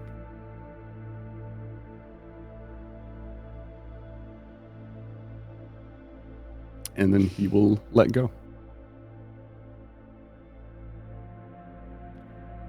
Where's everyone else at? I'm Soot standing is beside by your Simon. side, sitting and purring. Feel it's one of the few things you can see through your darkness is almost the entirety of Soot, staring up at you, purring lowly. Argentum is next to Phoenix, and while that is happening, they will take their most likely scarred hand, the one that Phoenix had stabbed through in the Underdark or in the underground, and Yippee. they will take Phoenix's hand and just kind of lace their fingers through theirs and just squeeze tight and just kind of just quiet, not saying anything. Just sort of their way of agreeing with Sunder's sentiment. Phoenix will allow. He won't like squeeze back or anything, but he'll allow it, and he'll look over at Zeph and is still kind of laughing. That's it. I mean, I'll be honest, I was a little afraid you were gonna say, I can't do it, I'm gonna leave. I was too, I'll be honest. I would miss This you. makes it easier. And in a way that echoes Zeph's previous statement, he'll say, listen, buddy, I am a champion of some random old guy's house. But you got me now. So we can't lose.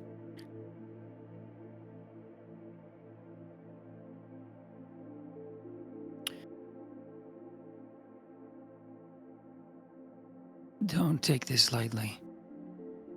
And,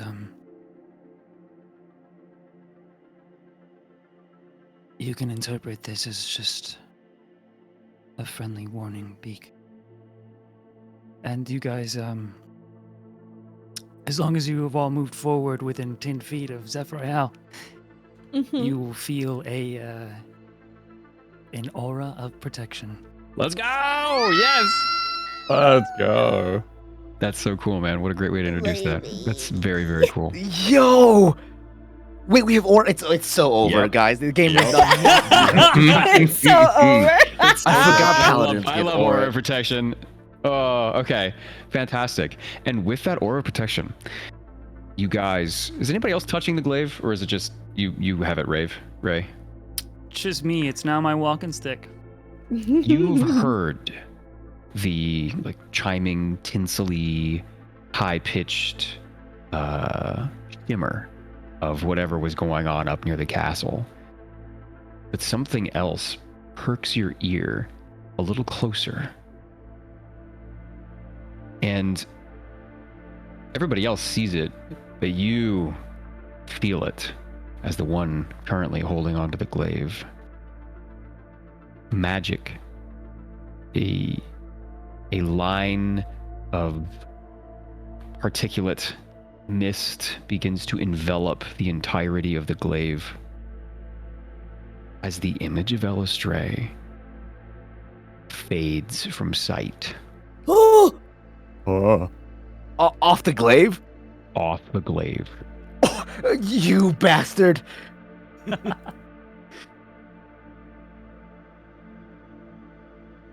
And now, it's a damn fine walking stick.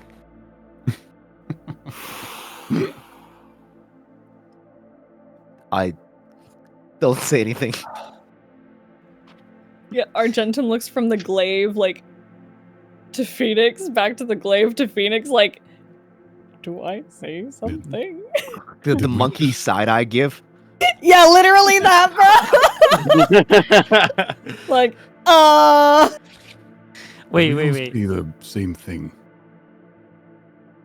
She's found another champion, you think? Perhaps. Beak hasn't been paying attention at all to the glaive and has just been focused on Zephyril's words. And she'll, like, once again grab his hand and give it a very small squeeze. And then we'll grab her book from her satchel and, like, flip through the pages super quickly. And then she will lift it up towards Argentum, designated interpreter. yeah. And we'll tap a particular sentence on the page that says, "Comforting those that mourn is an essential part of funerary rites."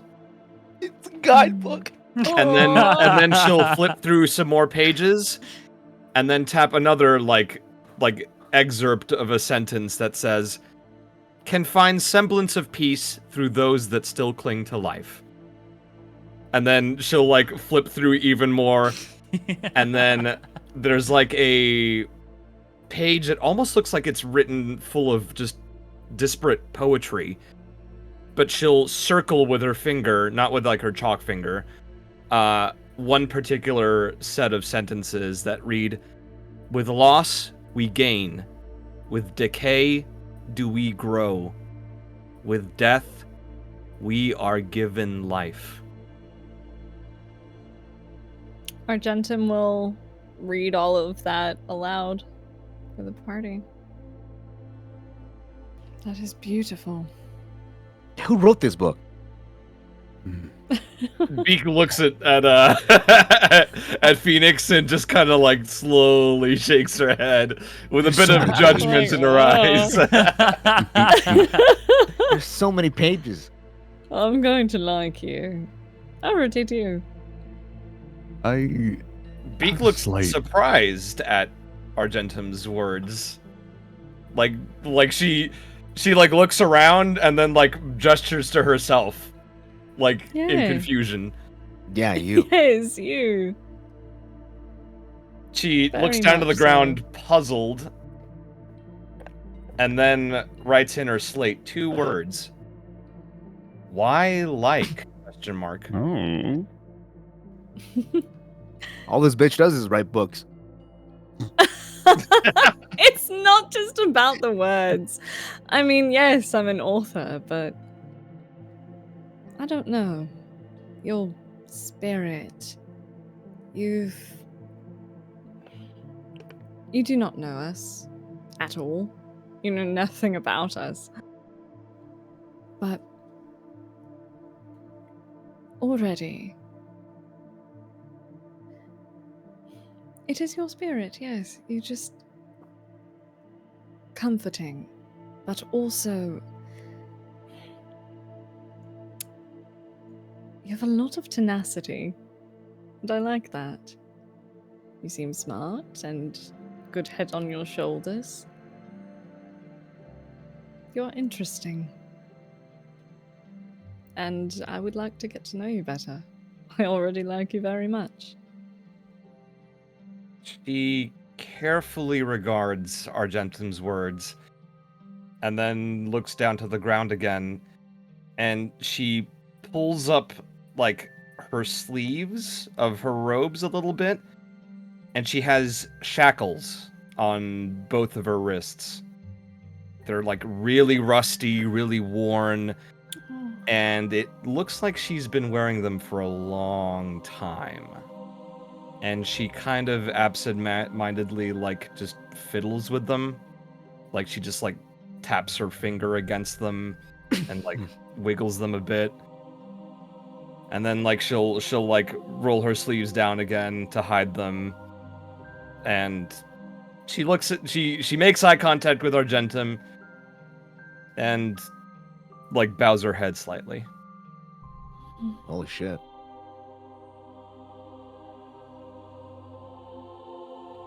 whatever you are going through and have been through, trust me, you will not find a group more, at least in my experience, understanding of what might be deemed as strange or difficult. Believe me, we are from all walks of life here. She looks at Argentum, then to Phoenix, then to Sunder, then to Zephraiel, ponders, and then writes again in her slate before facing it to the party again. And it's that same set of words. Must complete task. And she looks at the party with, like, a bit of determination in her eye. Tenacious, like I I like the said. glint. Like the cut of your jib. That makes you sound so old. And also, which is frustrating, because I feel it is something that I might have said, and now I can never say that again. It might have been. And it never can't will be remember where- ever again. I don't always remember where things come from. Did she put those on you? Pointing at the, well, kind of like touching the shackles, because I can't really point at them. I have to feel where they are, but gesturing to them. She looks at Zephraiel and tries to speak out loud. But all she says is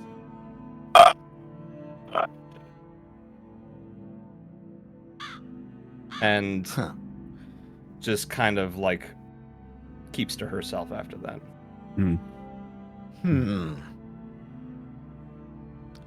The goddess, mine,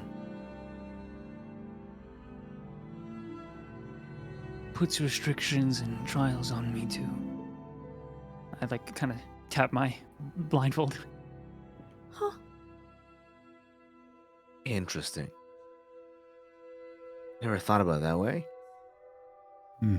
With that, Beak will grab Zephraiel's hand once more, turn the palm upward, and trace out a word. K-I-N-S-H-I-P.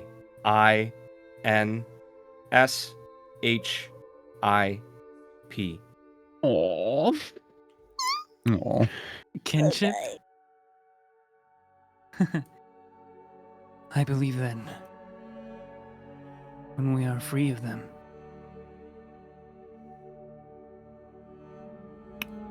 we will learn the truth of something so freeing that we just wouldn't have otherwise. And Beak is looking at Zephraiel like he's goddamn Jesus after saying those words. And she really rapidly writes one more word on his palm. F-R-E-E-D-O-M. And then writes it again. F-R-E-E-D-O-M. And one more time. F-R-E-E-D-O-M. Gently rest his hand on yours. Yes. Soon. And stands up. We have many, what's the word? Tasks? Yeah, Which do your one task, first? everybody. We have a plethora of things to do and get started on. Curious if there is a Shut the fuck up, man. You're such a fucking dweeb. Also, we should absolutely play Among Us. Anyway, Do your task. Do your task. your tasks.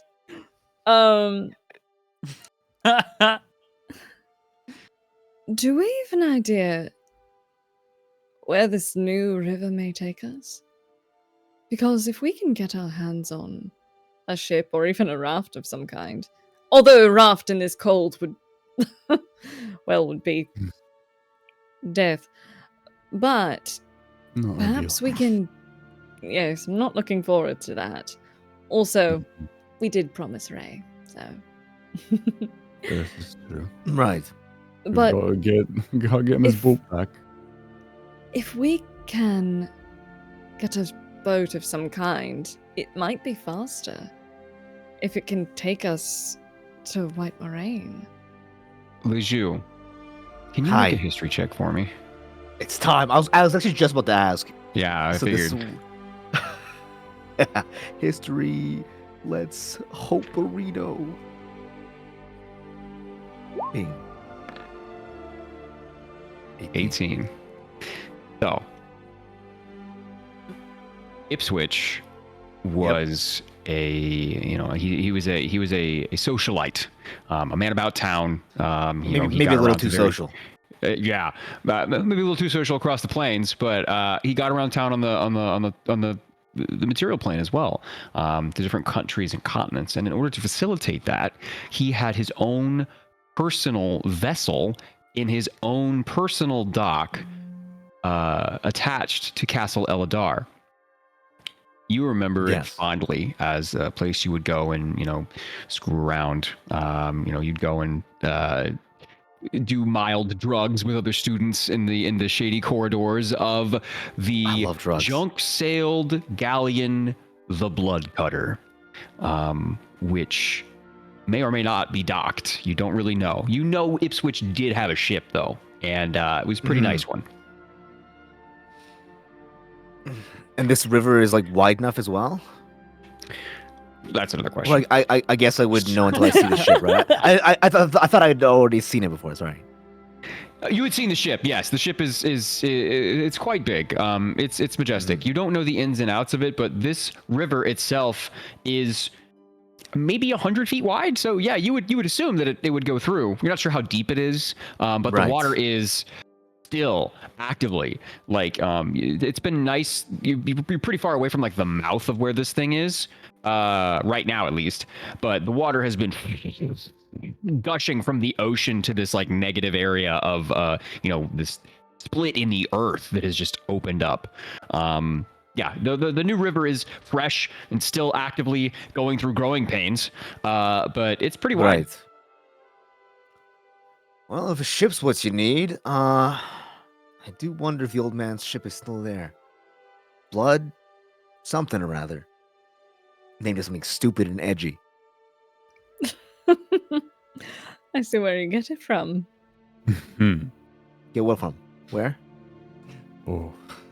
I'm gonna keep my mouth shut. Mm. I'm as round as round can get. If that's what you call it. Sure, darling. As in I get around. But I mean, he got around even faster than me. Man's got a boat and everything, if it's still there.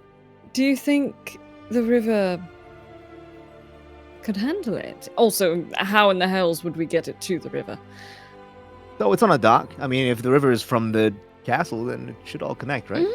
Smart, yes. It's worth a try if everyone is willing. If not, definitely get us a free boat. It More than does happy to. beat walking. What do you say, Beak? You're part of this now. You're an honored guest, if That's that's One of very the honored interesting guests. calling to say. ourselves. We steady. Wipes away the slate and then writes 2 words. Sailing knowledge? Question mark. I've read books. She Don't we is have somebody for that? very visibly unconvinced by your response.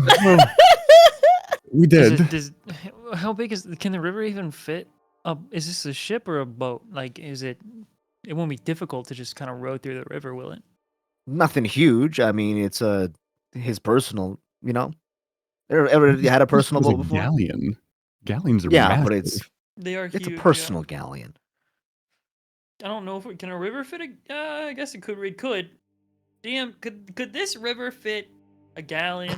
He's so far away. From what He's you so see, far it's been a away. bit since you've seen the Blood Cutter in person. You haven't Yeah. even gone to look at it since you've been here in the castle. But from it would be a tight fit. There would probably be, I don't know, like 50 feet of clearance on either side. Or no, not 50 feet, like 5 feet, sorry, of clearance on either side to get this ship into this river. That isn't to say that the river ain't going to get any bigger. Right. Is the river already bigger than when we like first saw it from above? As you guys have been here, it's expanded maybe 5-10 feet. It just goes like parts of the bluff itself fall into this rushing water. And the water itself is eroding into the main mouth of this river, this delta that it's kind of creating. Yeah. And this has only been actively happening for about 7 hours, maybe, like max. So there's no telling what a night's sleep or the next day will bring for this new water feature. Right. I mean, if this bad boy keeps getting wider, then perhaps it could easily fit it. It's only been a few hours, right? It's definitely larger than I remembered when I looked from above.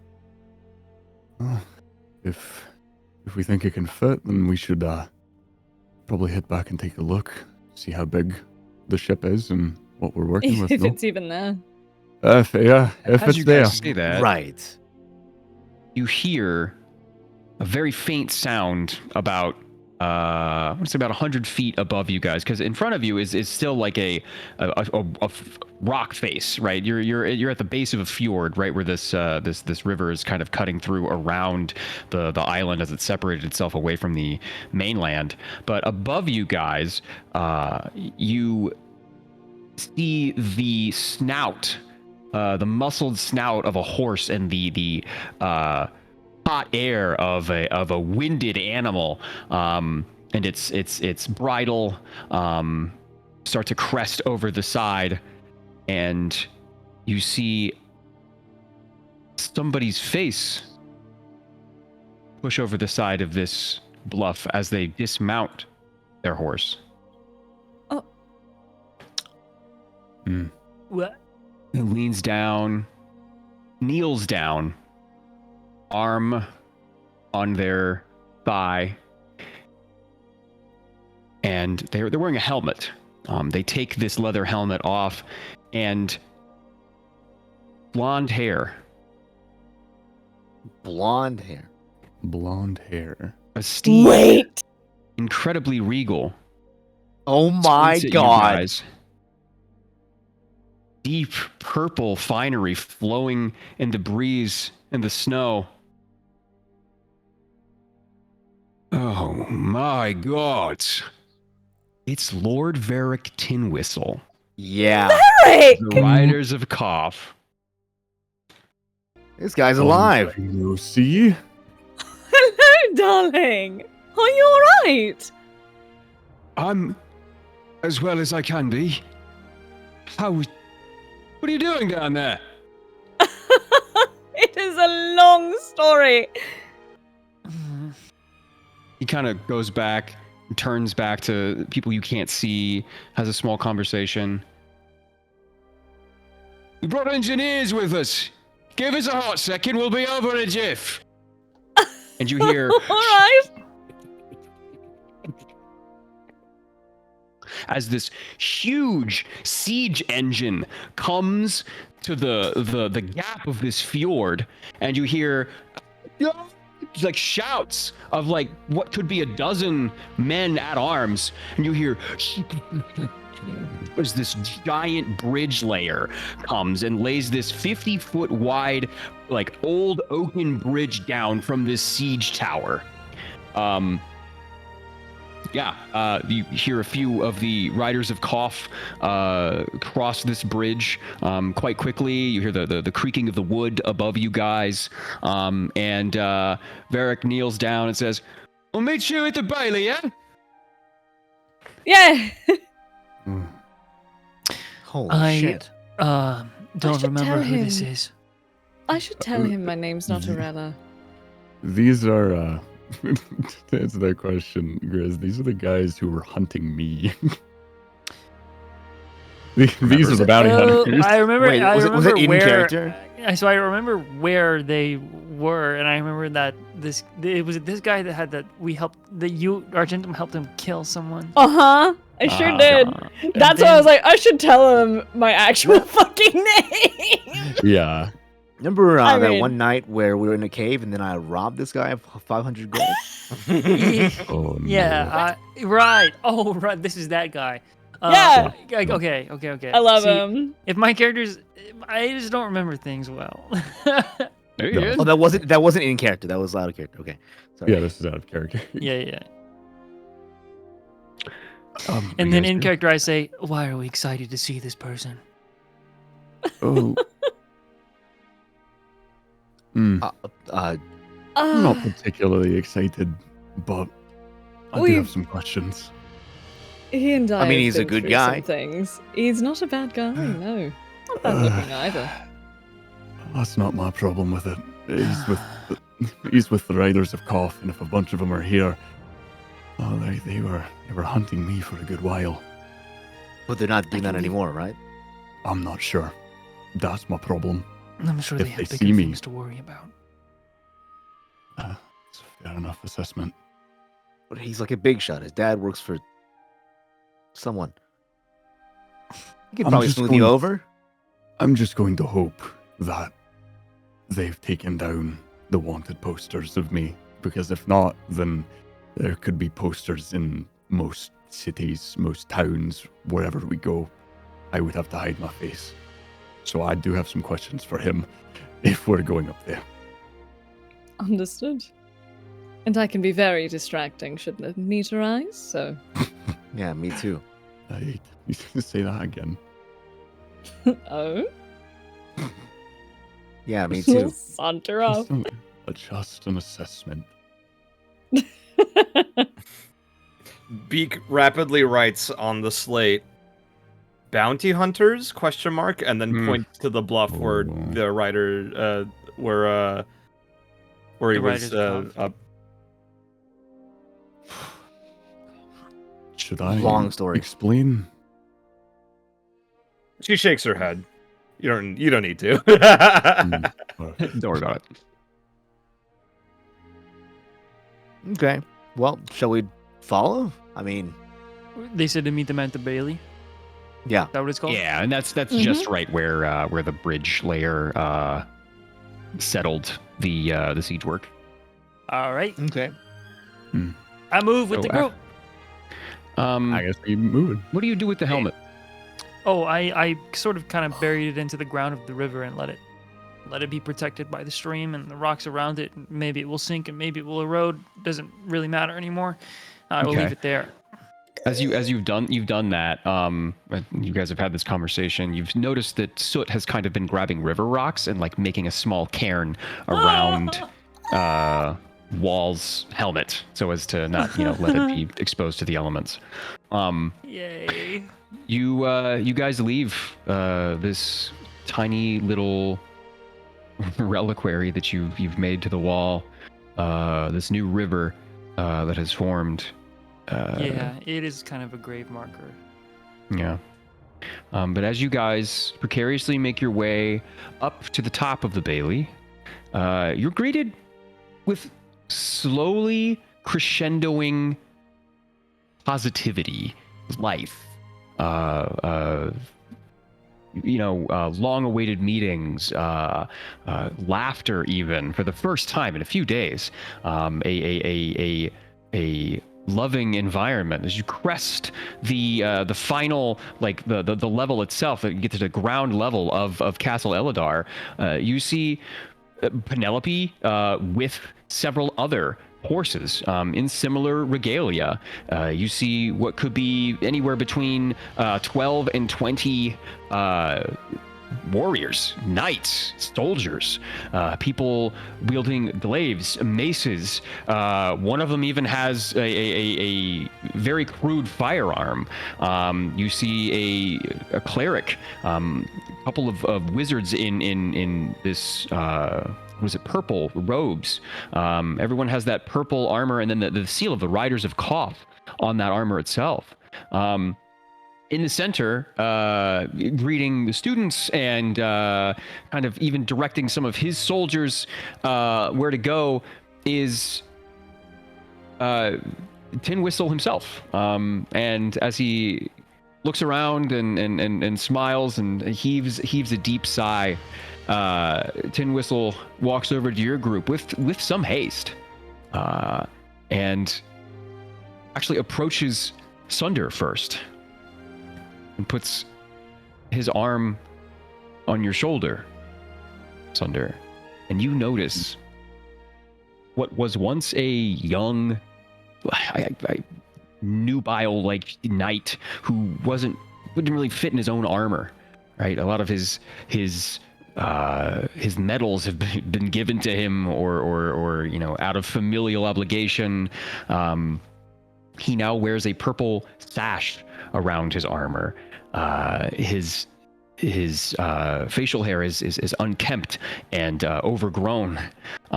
He has a fresh gash that almost looks like poisoned on his jaw. It's kind of exposing a couple of his like molars in the back, but it's like it's been cauterized. It's been like necromantically sealed or something. There's this blackened area around the gash itself.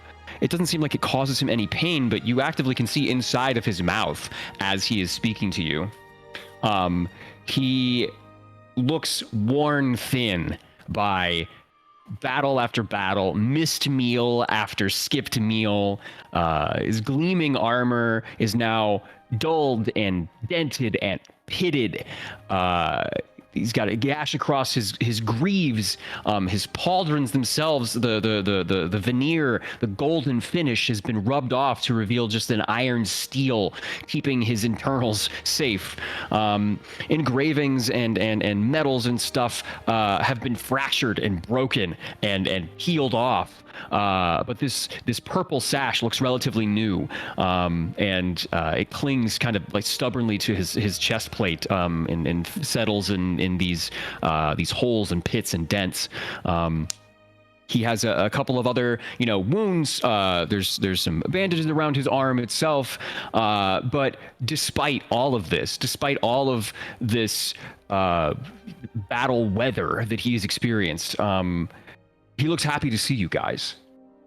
He does look rough, but he puts his hand on your shoulder and says very carefully and closely and quietly to you, Sunder, through a smile. Do you still have it, friend? Do I still have the amulet that you gave me? He kind of pulls away, puts both hands on your shoulders. Yes. Yeah, yes. I've kept it safe this entire time. And have you started your penance? My penance. My act of retribution. Yes. Boy, do I have some stories for you. Good. We'll have plenty of time to tell stories tonight. We're getting everyone together to discuss everything that's happened over the past few days. I'm sorry. And he points to you, Argentum, and says, Elorum. It is my name is Argentum, really. I'm sorry I did not give you my true name when we first met. I was being You could have fooled cautious. me. Didn't know you were lying. You just forgot your name. But pleasure to finally meet you, Argentum. And he shakes Nice your to meet hand. you too. And he pulls you in close. Oh. And says, have you told anyone? No. Good. He smiles, and this wide smile, this boisterousness seems very fake. And especially to you, Argentum. But He gestures to his men, and I'm glad to see you alive. We You need as well. we need all the help we can get. I've been thinking much the same thing. We are up against a lot, aren't we? Yes. Say that again. His smile softens a little bit. I am. This is all that remains of my company. Sorry. 150 men.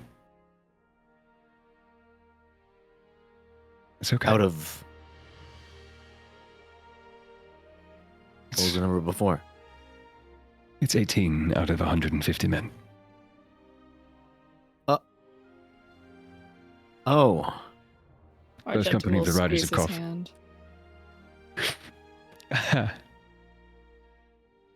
shit. He squeezes it back. Some of the hardest fighting men I've ever had to deal with. The What of honor your to lead them into friend? battle. Cyric. Yeah. Seems as though Cyric has lost not just his other eye, but his life. I'm sorry to hear that. I remember the two of you to be close. I'm sorry as well. I guess lucky for me, he had no familial relations or even friends other than me. So, be okay. They knew what they signed in for.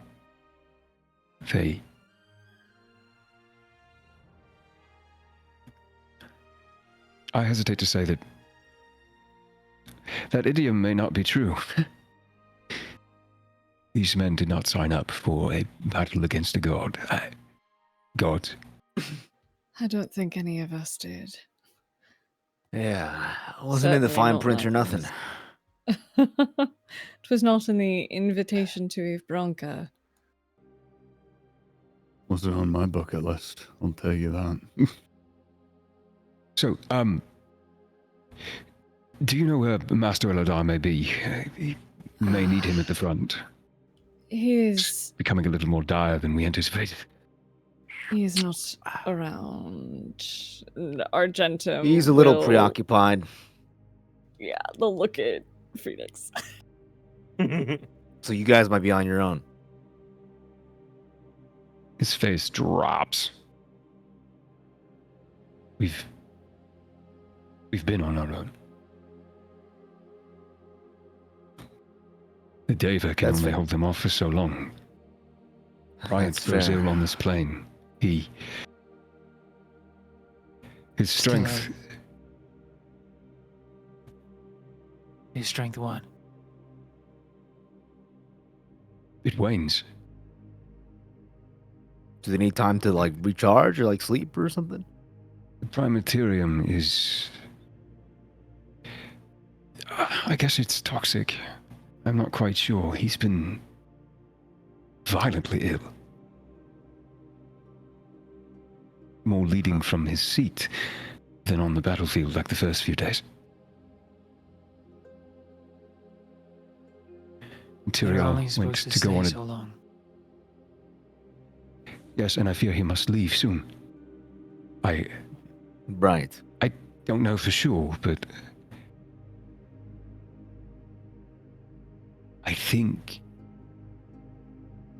we and the 5 companies at the front are all we have left.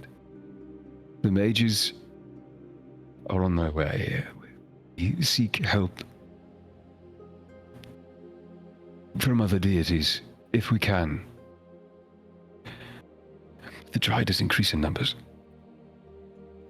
Well, I have 2 ideas. One of them is wishful thinking. The other is foolish and possibly wishful thinking. But that may be all we have. Anything is better than where we are now. The first, if we wish to ask for greater powers to help, There is a temple to Elistray beneath the castle, assuming it is still there, but we could pray to the goddess for assistance of some kind. Not that I know if she will give it. But I was thinking about that, but do you think she'll lend a hand after we kind of lost his guy? we did not do that. That was not our fault. If anything, it's her fault for not protecting him. I agree. Where is your warrior? Gone. Goliath, That- really, Glaive. Gone Gone. for now. Not truly. It is Missing a in long action. story, darling. Or will he Missing return? in action. We do not know. Missing in action. He disappeared. A lot has happened that we will have to catch you up on, darling, but I can tell this castle is in far worse condition than it was when I last saw it. yes. No, I mean it's safer now for you guys. We already beat the dragon's ass. It's safe now that we're here. You have no idea what Hmm. we've been capable of. You have no But- idea what we've been through. Look, Come. Inside. Let's see if we can't rustle us up a meal in some way. we'll have to He have smiles a at you toast to guys. a toast to our cauldron. Yeah. Yes. Aye. He nods and puts his leather helmet back on. And walks back over to his men who are hitching their horses and kind of making themselves at home in what's left of Castle Elidar. A couple of them make their way in, and yeah, it seems like the number 18 is correct. There's about 18 men here, each of them with different, from either different companies, different platoons and squadrons. It's a mishmash of not only like riders of Koth, but there are other emblems, people wearing, there are clerics here wearing armor, wielding the hammers with, on their armor is the relief of like a bundle of wheat.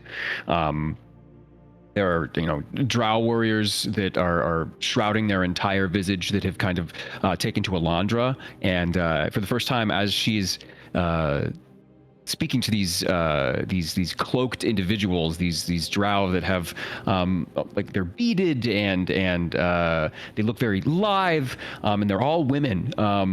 These three of them.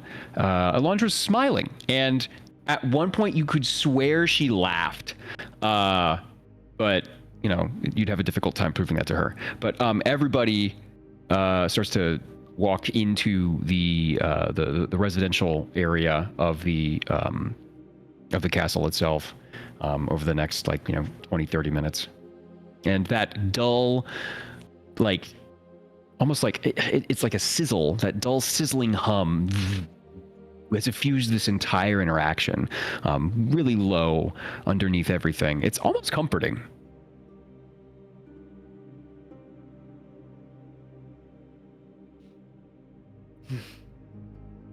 What did you say the hum was coming from? It's coming from where everybody's going. It's the residential annex of the of Castle Elidar, where Oh. Ipswich lives and where the dorms are. Oh, cool.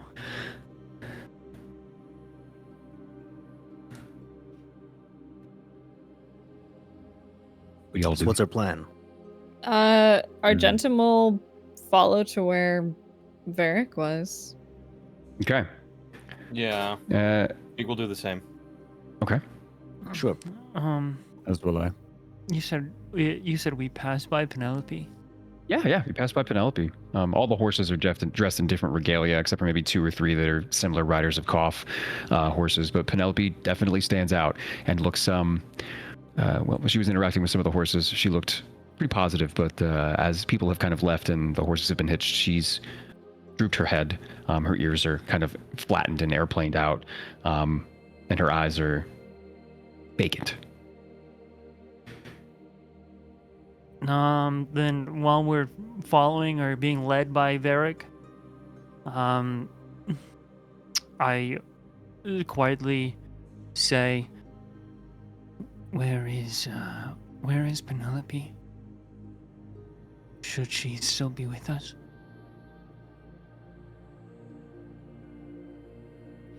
Would you say that to? Just the group in general, as we're being led. Oh, Well, I think keeping her with us would be probably for the best. If she's around, can someone get her then?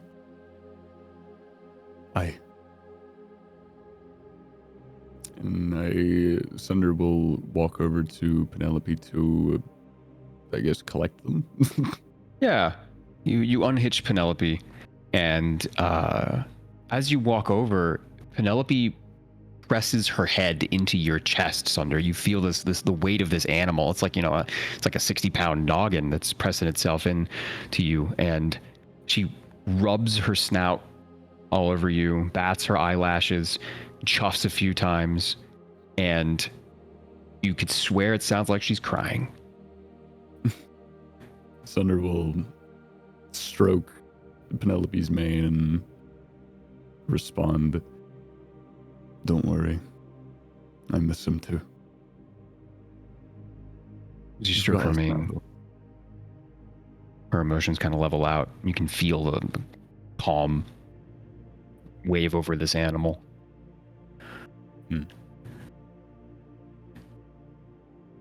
Grab her bridle. Horsey. I need to, like, Beak's reaction to Sunder having this emotional moment with this horse, despite having no context, is this gif. This gif.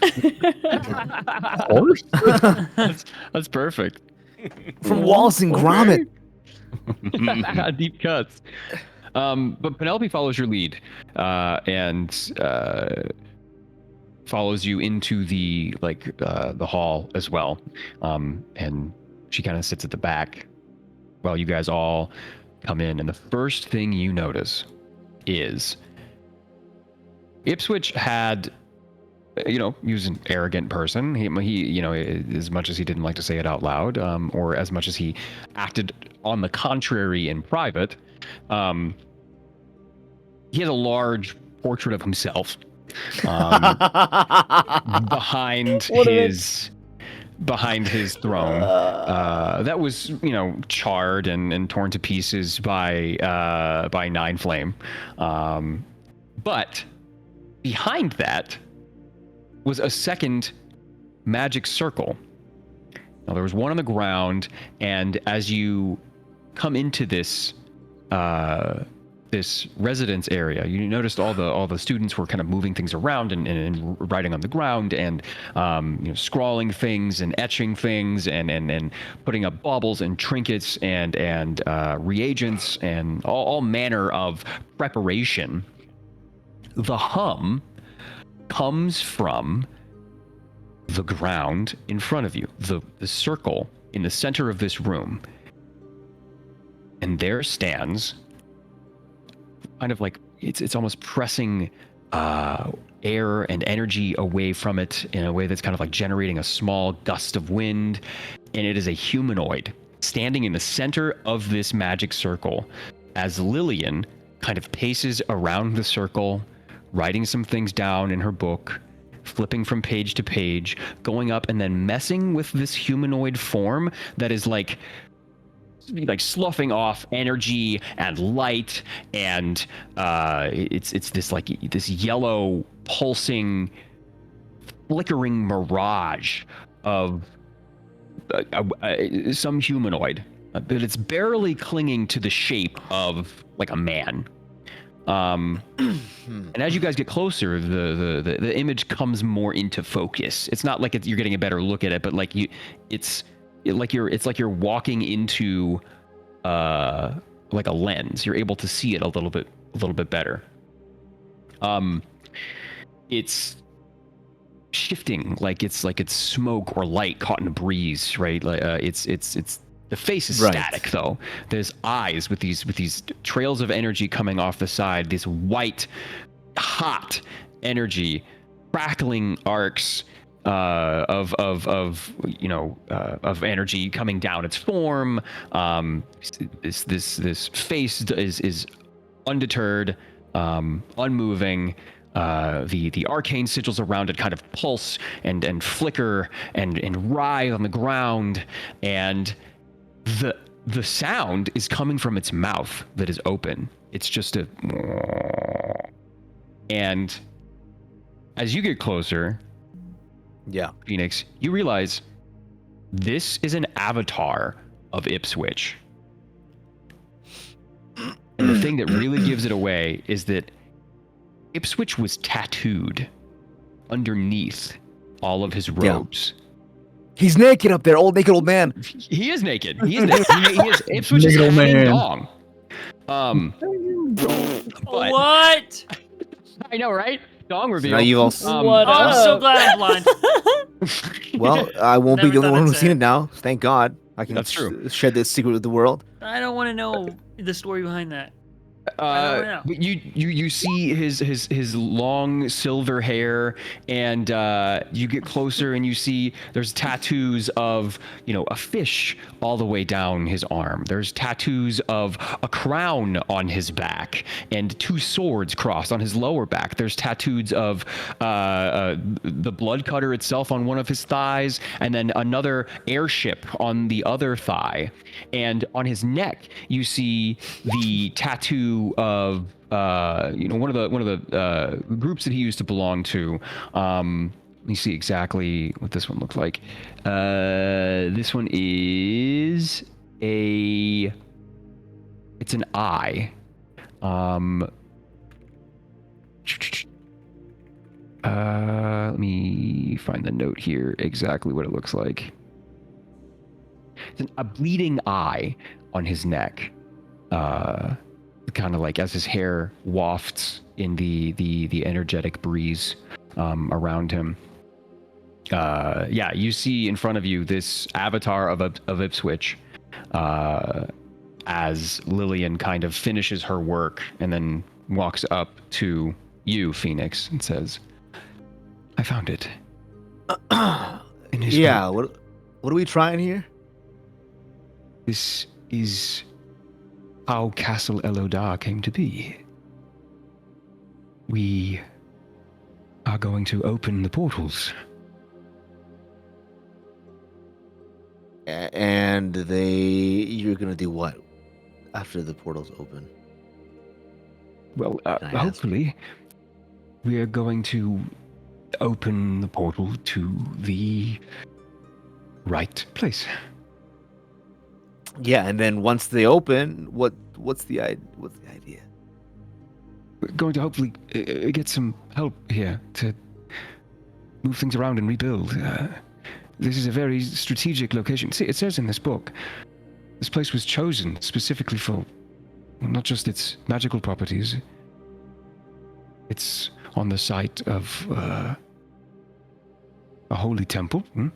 It's on the site of clearly Asavax's imprisonment. It's a confluence of magical ley lines that also present physical strategic advantages inherent to the Blackstone coastline.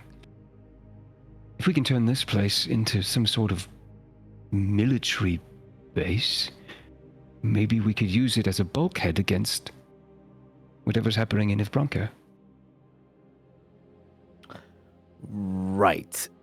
And if you don't open it at the right place, what happens?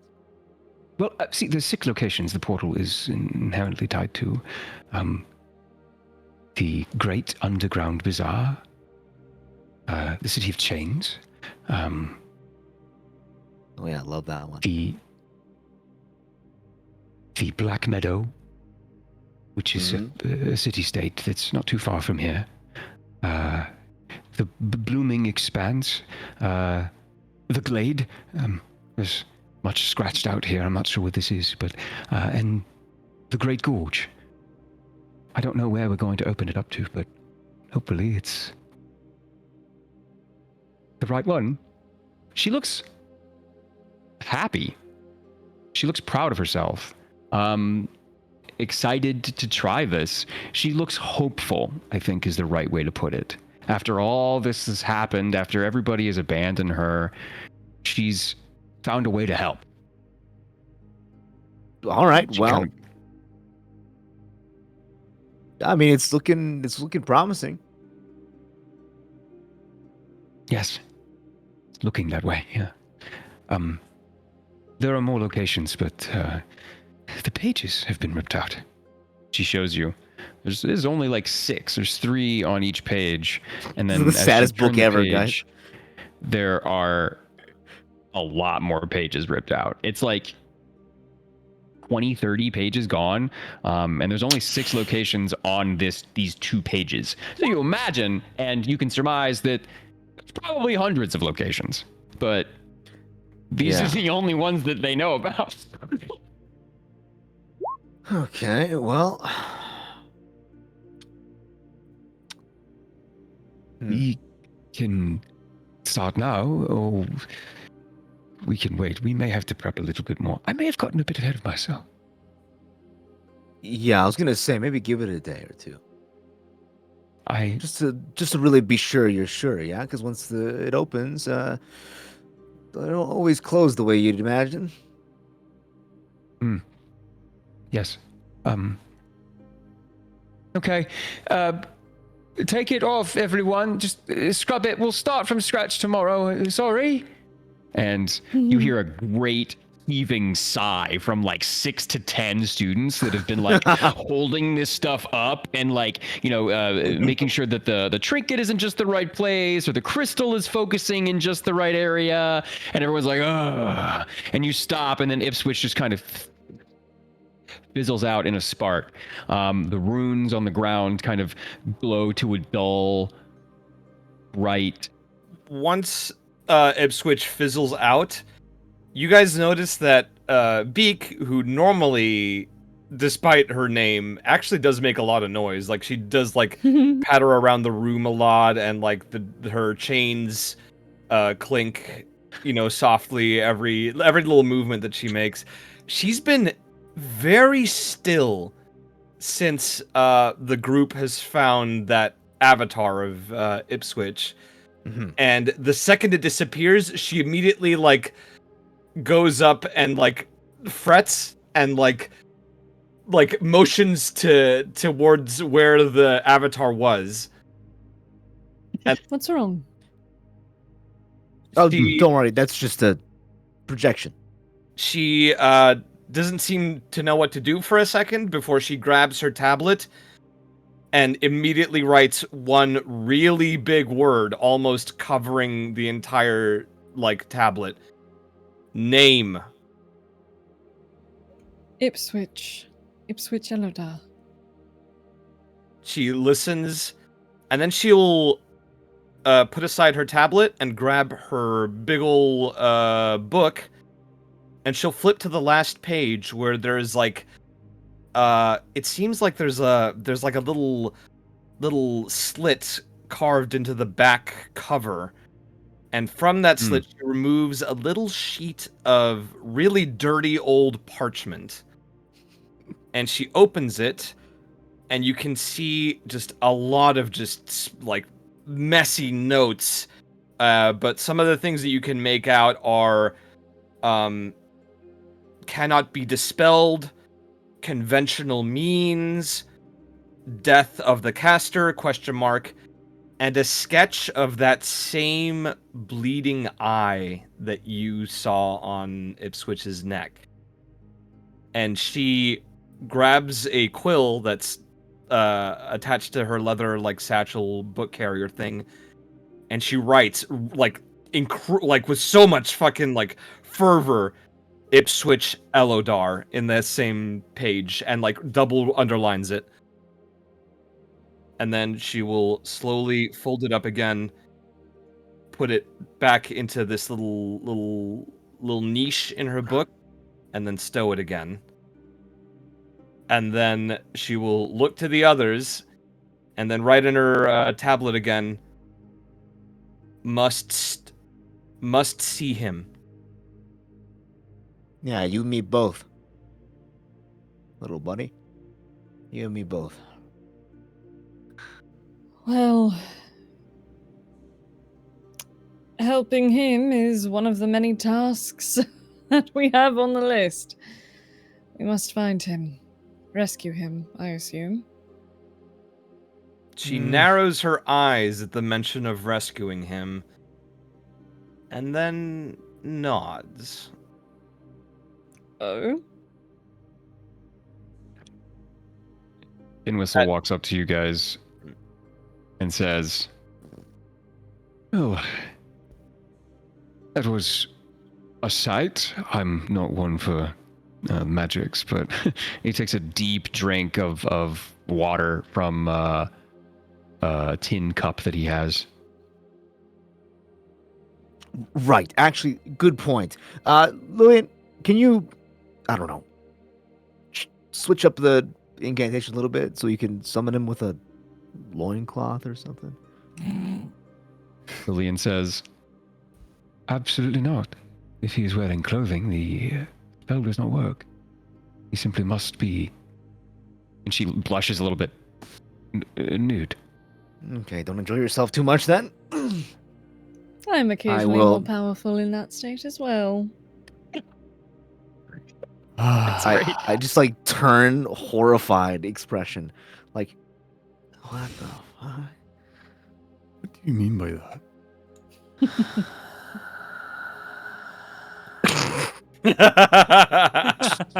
I mean, Zephyr, you did say you didn't want to lose, so I do suppose if push comes to shove. Not that you'll see it anyway. So what's the problem? Listen, mate, I'm not taking my clothes off. I gave I'm a good. metaphor about exposed wounds, and I fear that not wearing protection literally is even more stupid. Well, I mean, I'm not really wearing much. I got some padded clothing on, mostly. Well, That's I'm not still what I was alive. referring to. Lol, Oh, wink at Tin no. Whistle. Mm. He raises his eyebrows and takes a deep drink from his cup. I want to get out of here. Oh, Beak is One after the other. listening to this whole conversation, looking at you guys like this. Yeah. So, Don't worry, I don't know either. where is Master Eladar? He's gone. I don't know exactly what that's supposed to mean. Would he be able to be back? Can he return? Oh yeah, most Lil- definitely. Motherfucker's hard to kill. Yes, that's why we need him. Or we're forced to go to this tournament we've been hearing about. Ah, you too, huh? No. It's hard not to. It seems, based on our correspondence and slight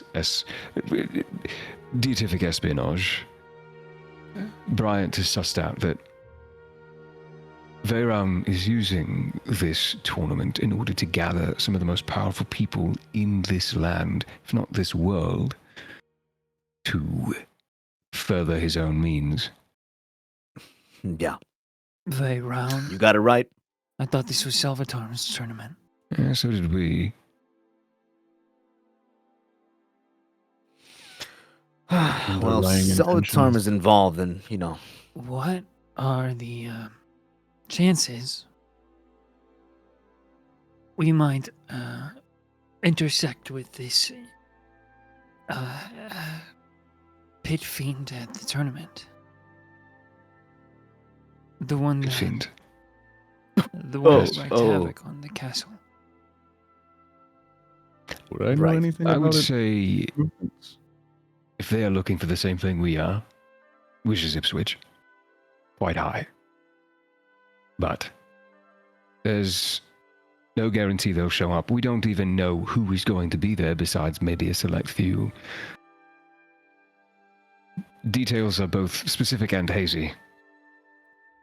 Well, I know a few people who are going to be there. Us? Yeah. If you're keeping track, how much time until the tournament now? 4 days. And from here to there. Here, on foot, it would be a week. But seems a sea route has opened up. We came from that direction, charting the new waterway that has sprouted from the heart of Lolth. And I think maybe 3 days? Going at a good clip? Right. Speaking of, do any of you guys know how to sail a ship? Tin Whistle raises his hand. I do. I like raise and lower the eyebrow like rapidly at the rest of my. Just curious. Uh, What was your plan if this river didn't sprout? I honestly did not have one. Go further north, ask the vampires for help, I guess. That's a terrible idea. Yeah, I am aware we're running out of good ones. I I've love been- vampires. I want them on our team. The last 7 days of my life, and he kind of like stares into his water, have been filled with some of the most horrific battlefield experiences I have ever seen. You and me both. Against the Urban, traitors. yes, urban combat with Iniv Bronca. Push them back to their nest with the help of Bryant, but he fell from the sky. Too weak to go on, and we were pushed back to the gates. We had them on the run. All of them. We were down to the last dozen, maybe 2 more. But without Aldeva, things went south quickly.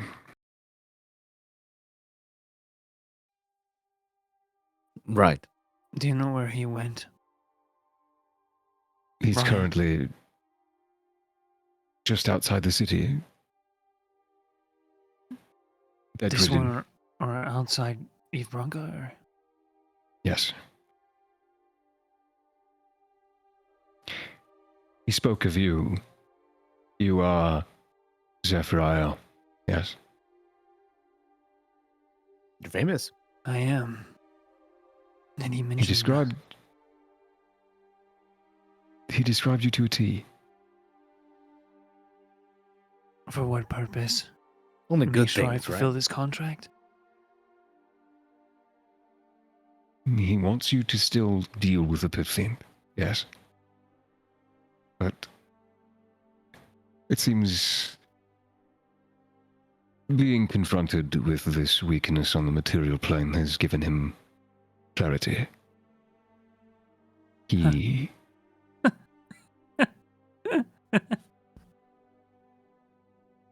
he wanted to say he was sorry. Sorry that he That's couldn't sweet. apologize in person.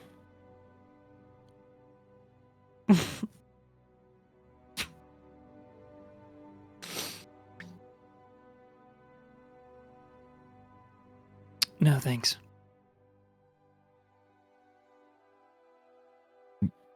He looks a little taken aback. No thanks. Yeah, I'll pass on that. As in, I don't accept it. Do I'm you, not interested. do you want me to tell him that?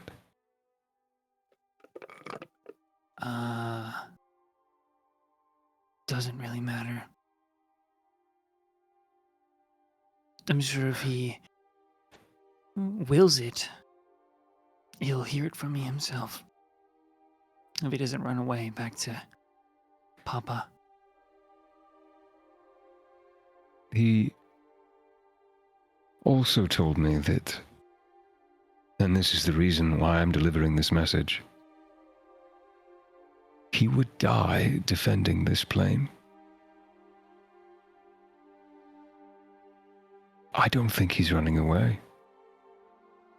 I think he's going to stay here, as long as his stubborn head will take him.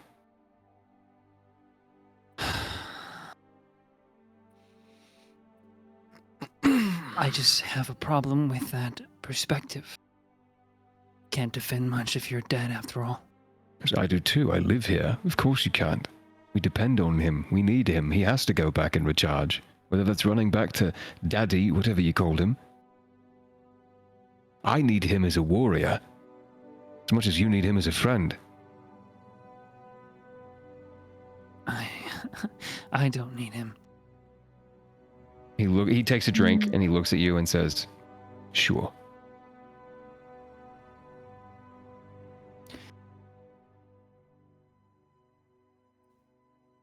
As Right. long as he does his job. Then it I is can what agree it to is. that. Sure. Well, there's nothing much I can do for him here. I was just delivering a message. Received.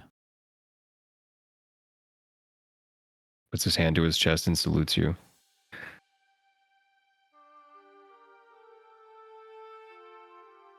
Lillian walks back over and says, We'll be able to portal sometime tomorrow. Do you guys plan on taking the river in? I believe that's the idea. Yes. Okay. Seems to Then have I a will- captain again. I'll captain as well as I can. I'm going to leave a few of my soldiers here to... he looks around. help the children. It's very kind of you. And Yeah, appreciated. stop things from yes. blowing up. If we can get a portal open, and he kind of like gestures with his mug around to some of the soldiers that are like, helping the kids put things away, gesturing to the drow women who are helping, bandage the wounds and provide basic nursing care, taking care of some of the animals and things like that. If we can open the portal and get a few builders, constructors from the middle of the continent. Yes. I think this place will be a fine set piece for our last stand on the material plane. I mean, as far as last stands go, this is basically the best place you got. It's quite So far. grandiose, but The old man would never shut up about how good this place is. that does not. Oh, you surprise don't me know at how all. lucky you are. Oh, you don't know how great this place is. He kind of laughs as I will well. have to come up with better dialogue when this makes it to the page. Oh, Hmm. yeah, please use creative license. Is that what they do? And Yes. try and leave out my and he kind of puts his finger Tin Whistle puts his finger in the hole where his cheek used to be. Leave this out. I don't know. Battle scars are a show of valor. They can be. I don't know. They add a sense of intrigue. This is merely embarrassment for me. I'm stuck with this for life.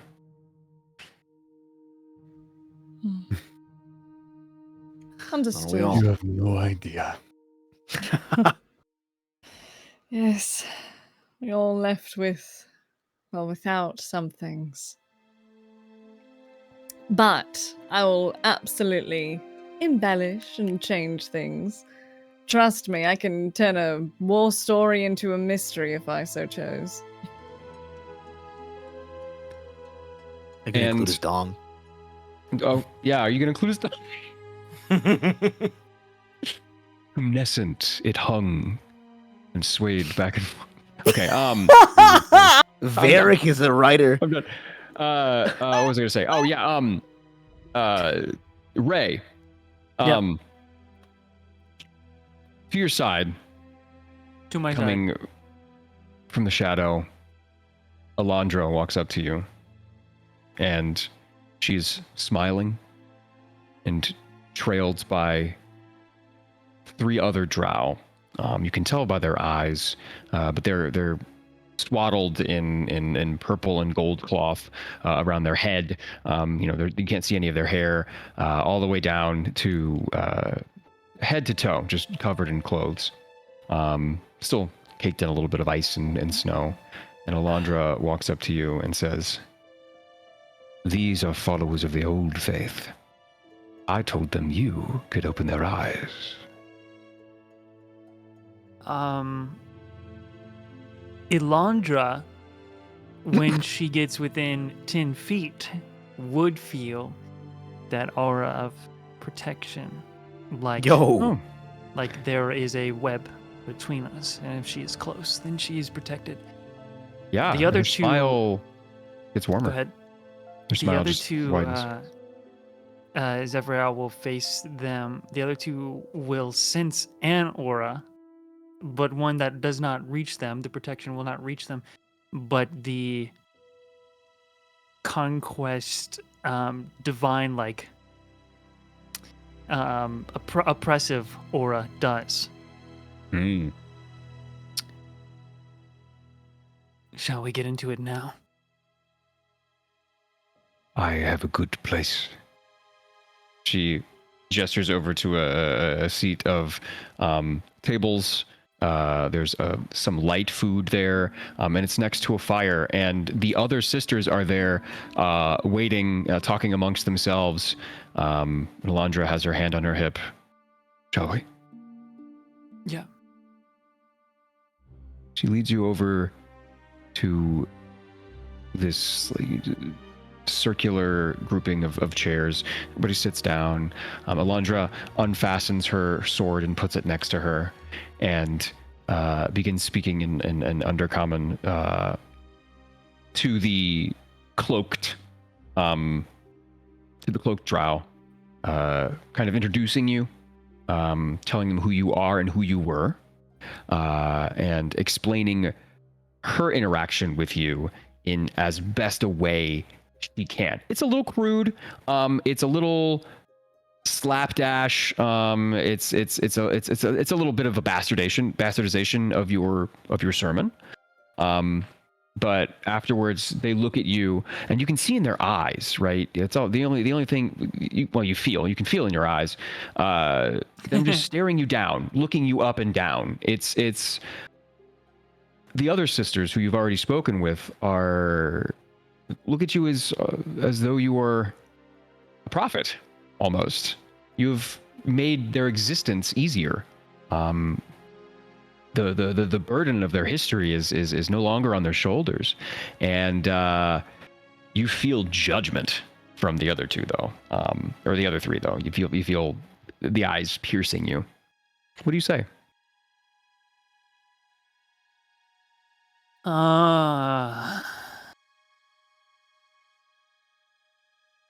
You must have felt and known by now that Loth is silent. She speaks to no one, and hasn't for years. But today she embraced me, and I will channel divinity, just Conqueror's presence. Ooh. And that is a wisdom saving throw or be frightened. Okay. All right. I will have them roll a wisdom save. Ooh. A 10 and a 12. They're scared. They feel that presence that they would feel akin, like a fraction of Lolt's presence, right? And then I continue and say, she embraced me because my path, my choices, my ideals, they must please her in her absence. Because in the past, her cruelty, her strength, and our chaotic way, it only ended in her death and her defeat. And now it is on us to prove that these ideals, these lessons don't have to be forgotten. That Lolth does not have to be abandoned. But that she can be reborn. We can prove. I'm proving she can be redeemed. I'm showing her that through worshiping her ideals in this new light, we are inventing far greater strength.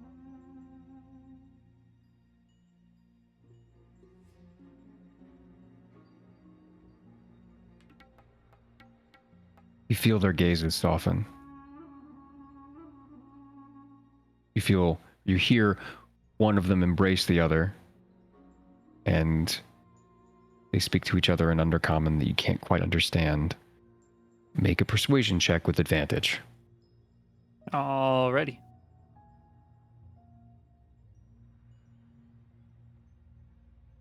Oop, I almost clicked disadvantage. Here we go. I should really be proficient in this, but I am not. Alright, 15. 15. They look back at you. They speak with Alondra for just a second. You hear Alondra nod, speak back in Undercommon. And you hear the two walk away. Their beaded embellishments kind of rustling in the reverberant chamber you guys are in. And Alondra turns to you. She puts her hand on your shoulder and leans in close to your ear and says, "Well done, Zephyriel. Our ranks swell." She kisses you on the cheek. Gets up. You hear her put her belt on, her sword on, and she walks away. Hell yeah, dude. Hell yeah, brother! Oh my god. What the I was so not ready for this, dude. what the hell? Oh Let's my go. god.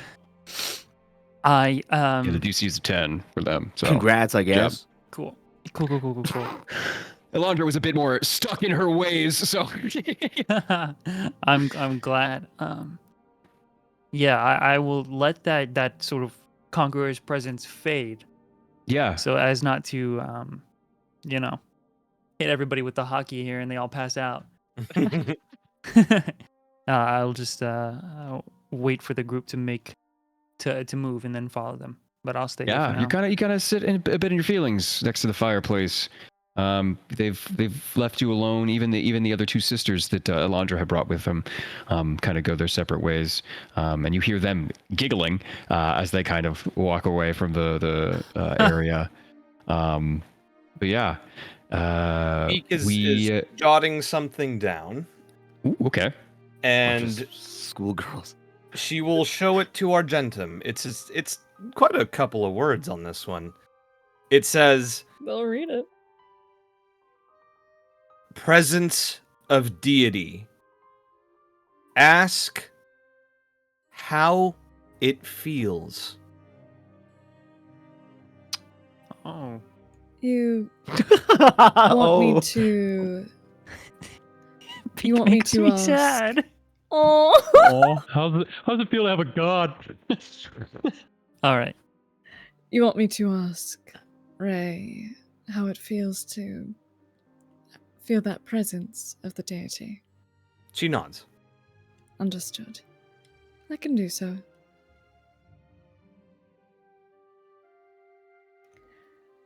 Once Ray is alone, Argentum will kind of nod to Beak and kind of gesture to go over to Ray.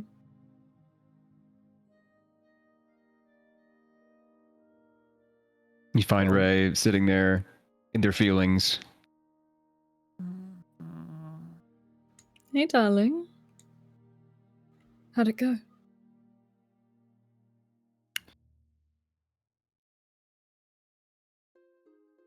Fine. What's with the attitude? I was asking genuinely, not teasing or anything. No, it's not attitude.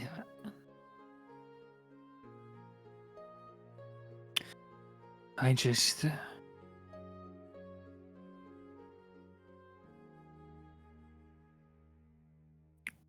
expect it to not work every time. And I'm always ready for it to fail before I'm ready for it to get through to someone. But I'm always ready to try. I think that's what makes you good at this. That preparation for failure, but not the fear of it. It's admirable, truly. I'm not blowing smoke or anything. I mean it. I've said it before, I'm proud of you. I'm always in awe watching you.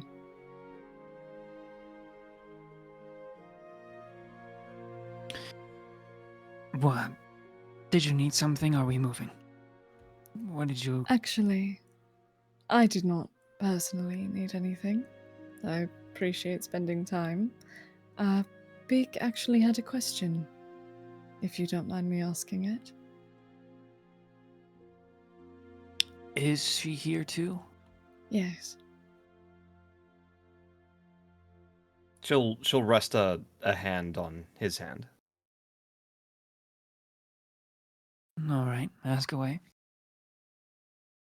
She was wondering what it felt like, or what it feels like, to feel the presence of your deity.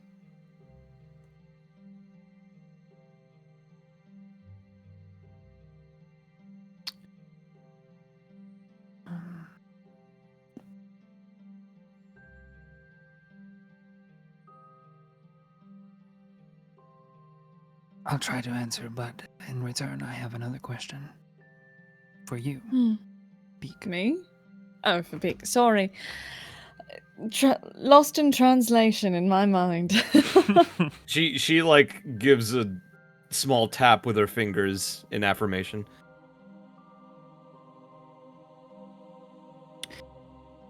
It is confusing. And it never is quite straightforward. And with Loth, it is very rare. So rare that I can't be sure that it's really her. That is what faith is. But if you felt my power or ever experience it the next time that we fight. I want you to know those things are not me feeling her presence. They are. That is my will to act in spite of her absence.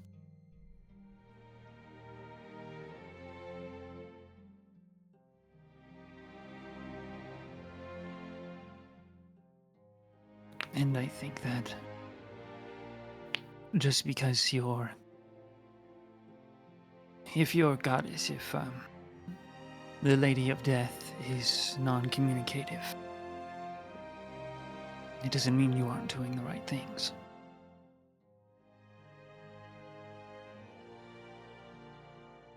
Beak will ponder these words, and then will bring out her slate, and she'll write a few. Kirion Sali does not speak. She shows in all caps.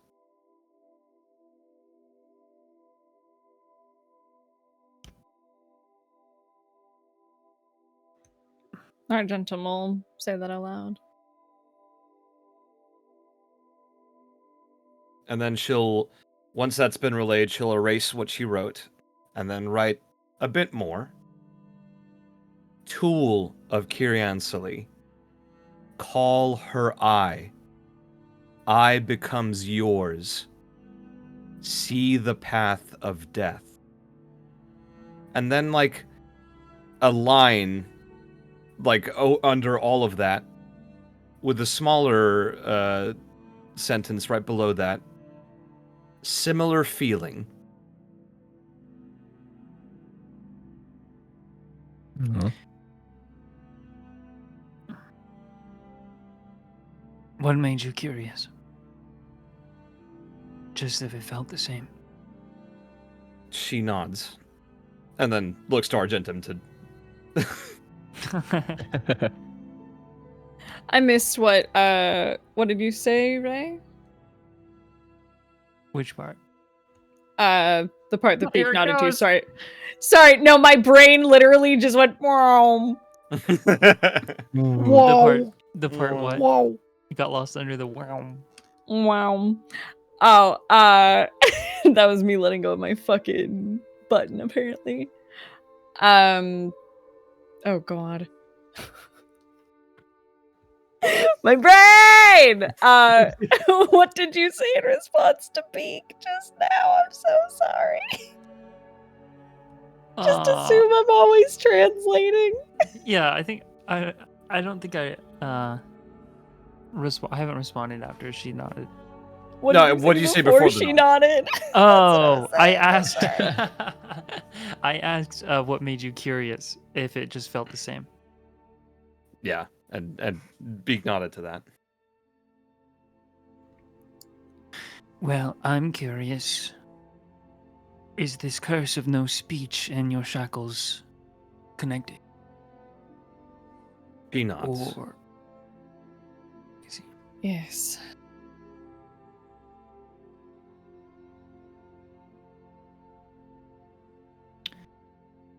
You seem tense at the mage of this place. But I assume you don't know how he's connected. She seems apprehensive to answer, but gives Ray's hand 2 little taps in affirmation.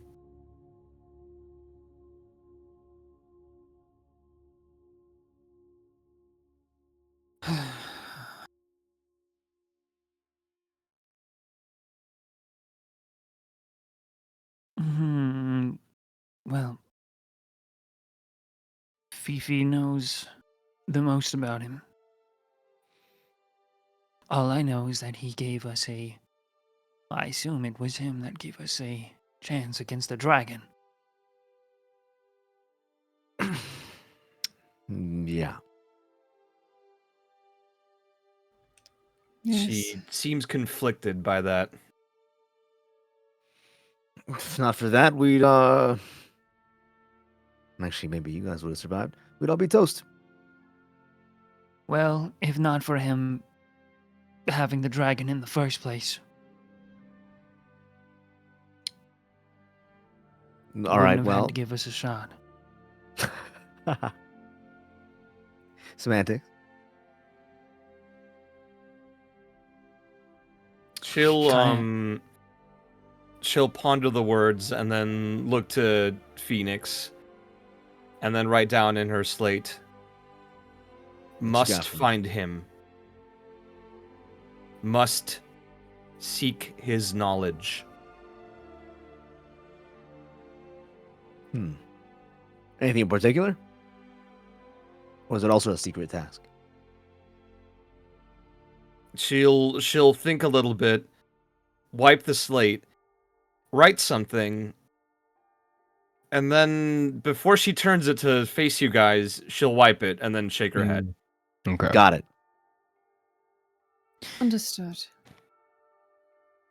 When you carry the will of gods, it is all right to be secretive. I mean, even if you don't carry the will of gods. I'd say it's more justified. When you do. Like, Phoenix does like the meme where he puts up his hand. You know, the guy's eating his cereal. He puts up his hand and he knows his mouth and closes it. Yeah. In response We'll go to with that. Zephryl's words, Beak writes a few words down of her own and shows it to Argentum to interpret. And it says, "Will of gods constant, death constant."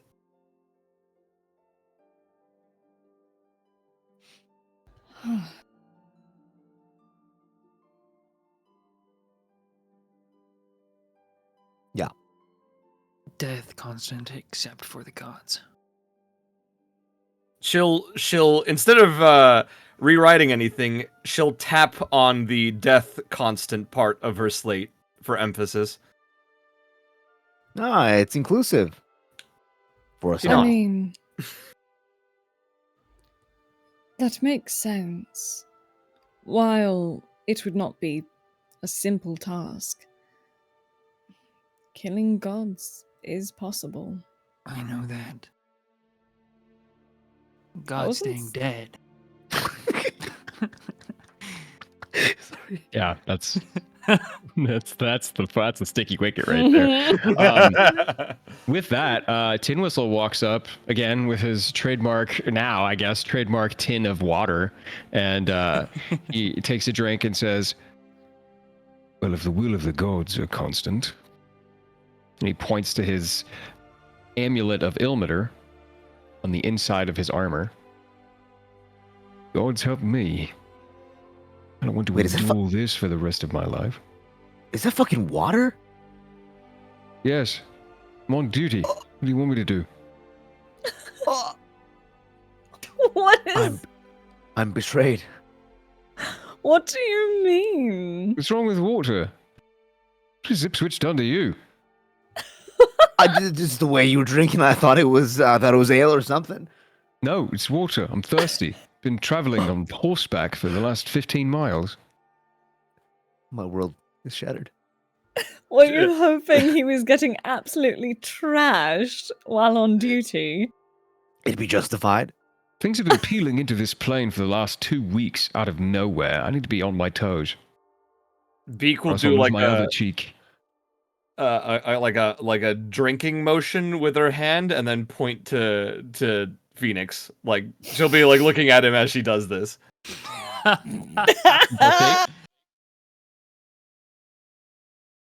No, I'm not an alcoholic. No, she shakes her head, and then she'll like frustratingly like ugh, and then like write her in her slate. You thirsty? Question mark. Yeah, learn to speak big. Come on, Phoenix. Learn to speak beach. Speaking beach. Listen, Yeah, me. Speaking bee. Argentum, I've had it translated this whole time. I'm still taking off the wheels. Give me a There's, hot second. It's kind of funny. The grim air of this place, much like a lot of the places you guys frequent, you show up, it is dark, foreboding, filled with death. And as you wrap up whatever business you have there, there is a unique sense of camaraderie and hope under this roof right now, even though there's holes all over it. And you look around, and for the first time in a day or two, you see people laughing and smiling. There's people catching up, telling stories of families making it out, telling stories of combat and high battle, sharing songs even, some light music being played by some of the students. They're doing the best with the cards they've been dealt, and the cavalry literally has showed up. The snow has subsided, and through the holes in the roof, you guys can see the borealis, these thin wisps of purple that whip over the entirety of Welde. And there's a very strange sense of calm and peace, despite everything you guys have had to endure. Tin Whistle is smiling, almost proud of the combat that he's been through, but not wanting to have to do it. His soldiers and compatriots are taking a well-deserved rest. The students are cataloging their belongings, seeing what was destroyed and seeing what can be rebuilt, eating with each other for the first time in days. One is even playing with Penelope. There's a stillness here, and everywhere you go, everywhere you leave, the honored guests kind of leave behind a sense of hope. And with that evening, that is where we're going to call tonight. Oh, so nice. Oh. Everyone just went, Oh. like a fucking, like when you get hit in Dark Souls when you're a hollow. Oh. There goes It reminded me of the like long rest sound in Baldur's Gate 3. You're like, Yeah. Yeah. It is nice, and that is something that I've noticed is everywhere you guys go, there is chaos when you show up, but like you kind of put what you can back together and leave that little nugget there for them to rebuild and figure that out. And you come and help as much as you can. There's like rarely do you guys kick in the door and start killing people. Like it was introspective. That's a very good word for it. It was reflective and calm, and honestly you guys kind of carried that, so kudos to all you guys for that really, really good RP. Having a new character definitely helps out, being able to ask a lot of questions and get a lot of information that way. Let's go. I really enjoyed this. This was nice it's very nice to listen to you guys kind of play in the space. It's really, really, really fascinating. I love it. Thank you guys so much. Yeah, you guys are great. Yeah, that was a hell of a session. I'm excited to see where you guys go next. We are off next week. There's some planning to do. Yeah, I got some planning to do. We got some planning to do. I got some DMs to send. It's gonna get we're gonna be a little more active. Yeah. I'm hyped on it. I can't wait, especially with a new character and basically Phoenix being a +1 character or something like that. I guess, I don't know, like he's prestiged. Prestiged Prestiged character. Finish the blood web. Yeah. Okay, so before we like go, does anybody have anything they want to plug? Yeah. Yeah. Yeah. Yeah. What you got? Yeah. We are still running our Kickstarter campaign for Zygalta's Exolunar Collection, which you can find on Kickstarter. Woo. It is for our space setting within Somnus Domino with Nat 19.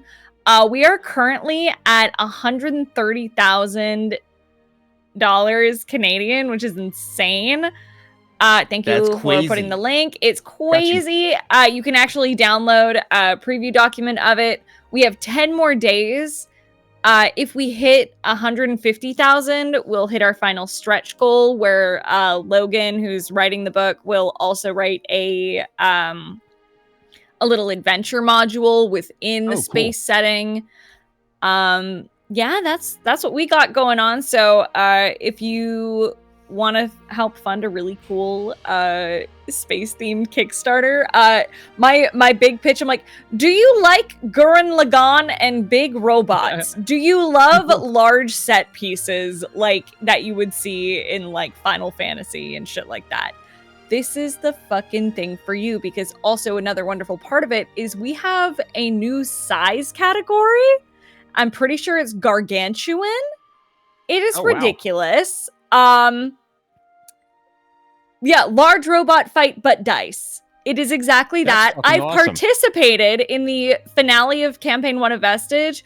We had many a large robot fight, and our last robot fight was basically using our abilities through a giant robot. It was sick as fuck. That's really cool. Yeah, it's sick as hell. It was the most, like, giant robot fight. It was the best. I'm like, I feel like I'm in Gurren Lagann right now, and it was amazing. So For everybody else, the PDF though, like the preview PDF, is very generous too. There's like 60 plus pages. Yeah, it's nuts. But go check it out. And if you can, pick it up. Get a copy for you. Get a copy for your friends. Incorporate it into your games. Logan is a tabletop genius. So, anything that he makes has my immediate stamp of approval. But yeah, go ahead. I got myself one. It's gonna be great. Yay! Yeah, awesome. 2 thumbs way up. Go help him get to that stretch goal. Okay, who's next? Anybody else got anything else to plug? Xenoblade Chronicles X Definitive Edition is out. Go play it! Let's fucking go! For no reason at all! Yeah, for no reason at all. I mean, I can't talk about it. Oh, you can? Okay. But like I have voiced character in that game, but it's kind of a spoiler to reveal who he is. So just play the game so I can talk about it. Yeah, just because it's cool. Oh my God, Molly just rated us. Oh fuck. Oh my God. We're Molly. Just in time. All right. We gotta play for 2 more hours. Yeah. Lock back we have in, to guys. keep going. Argentum needs to keep hitting on everybody. I'm sure there's no. I can't stand Oh you. my God. No, you love Lock back in, guys. We were playing D&D. Hi Molly, how we doing? We actually just finished our D&D game for the night. If you guys don't know who I am, I'm voice actor Jonah Scott. If that matters, I'm also Wait, you're Jonah Scott? What? You're Jonah Scott? What the fuck? Pull the curtain back just a little bit, give you a little bit of lag. You know what I mean? Oh my God. Oh my God. Yeah, that's me, baby. But thank you so much for the raid. You guys are awesome. I appreciate you. I hope you enjoyed ZZZ. Dude, we are plugging shit right now. Please go check out. Yeah. Go check out the Kickstarter that Zygalta's and Nat 19 did. Yeah, Zygalta's Exolunar Collection. For those of you who just came in, do you want to play Honkai Star Rail but D&D? You're welcome. Get this book. You're welcome. Yeah. Wait. I love this comment. Hayden, my love, and I guess hi, Ben. Ooh. Molly casting serious shade. It's okay. I guess hi, Ben. I kiss your forehead so gently. Mwah. Okay. We got anybody else plugging stuff? We got Xenoblade. We got Exolunar. Check that out on Kickstarter. Anybody else got anything cool going on? I got nothing Uh, cool, but hopefully one day. Yeah, I believe. I believe. I got something that I'm pretty Okay. excited about happening. Juzo, soon. lay it on me, Slugger. What do you got?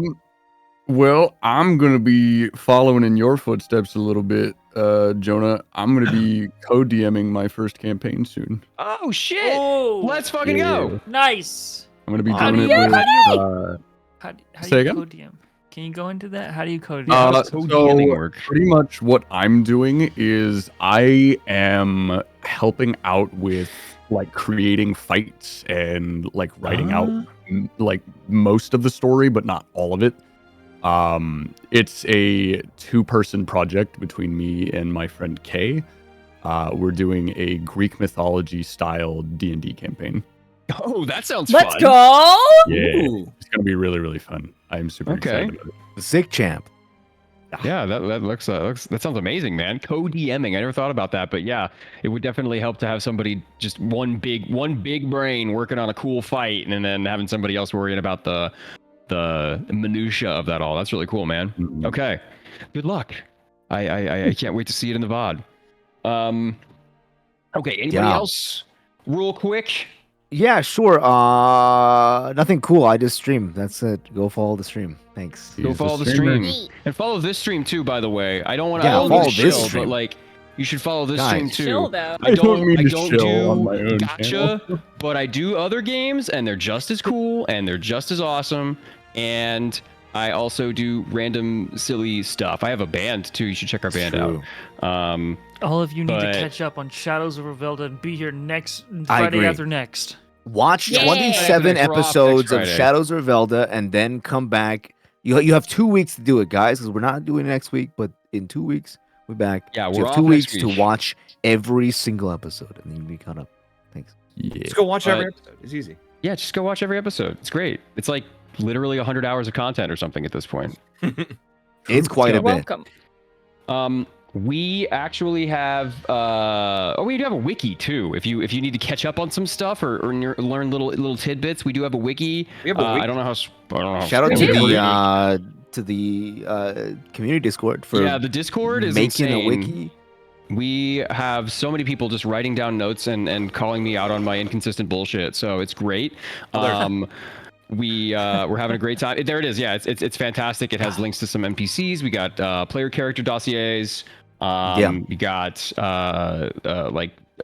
gods and narrative stuff too. So please check that out.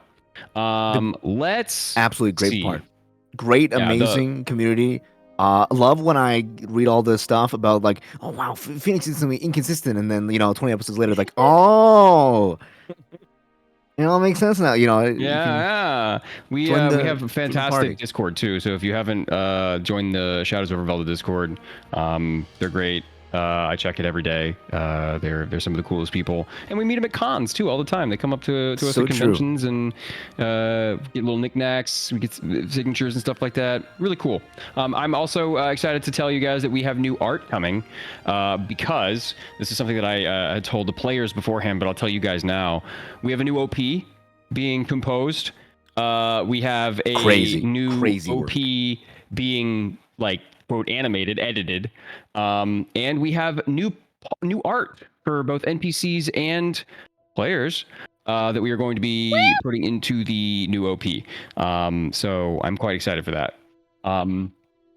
We get Beak art. We're gonna get some NPC art. I won't spoil the NPCs that we have getting art of, but we getting some long-awaited NPC art because it's been a minute since we've had anybody drawn. I think Zyra was our last character that we had drawn, which was a while ago. But to be fair, we haven't met a whole lot of NPCs other than. No, actually, we have met a fair amount of NPCs, so I've just been dragging my feet. It's okay.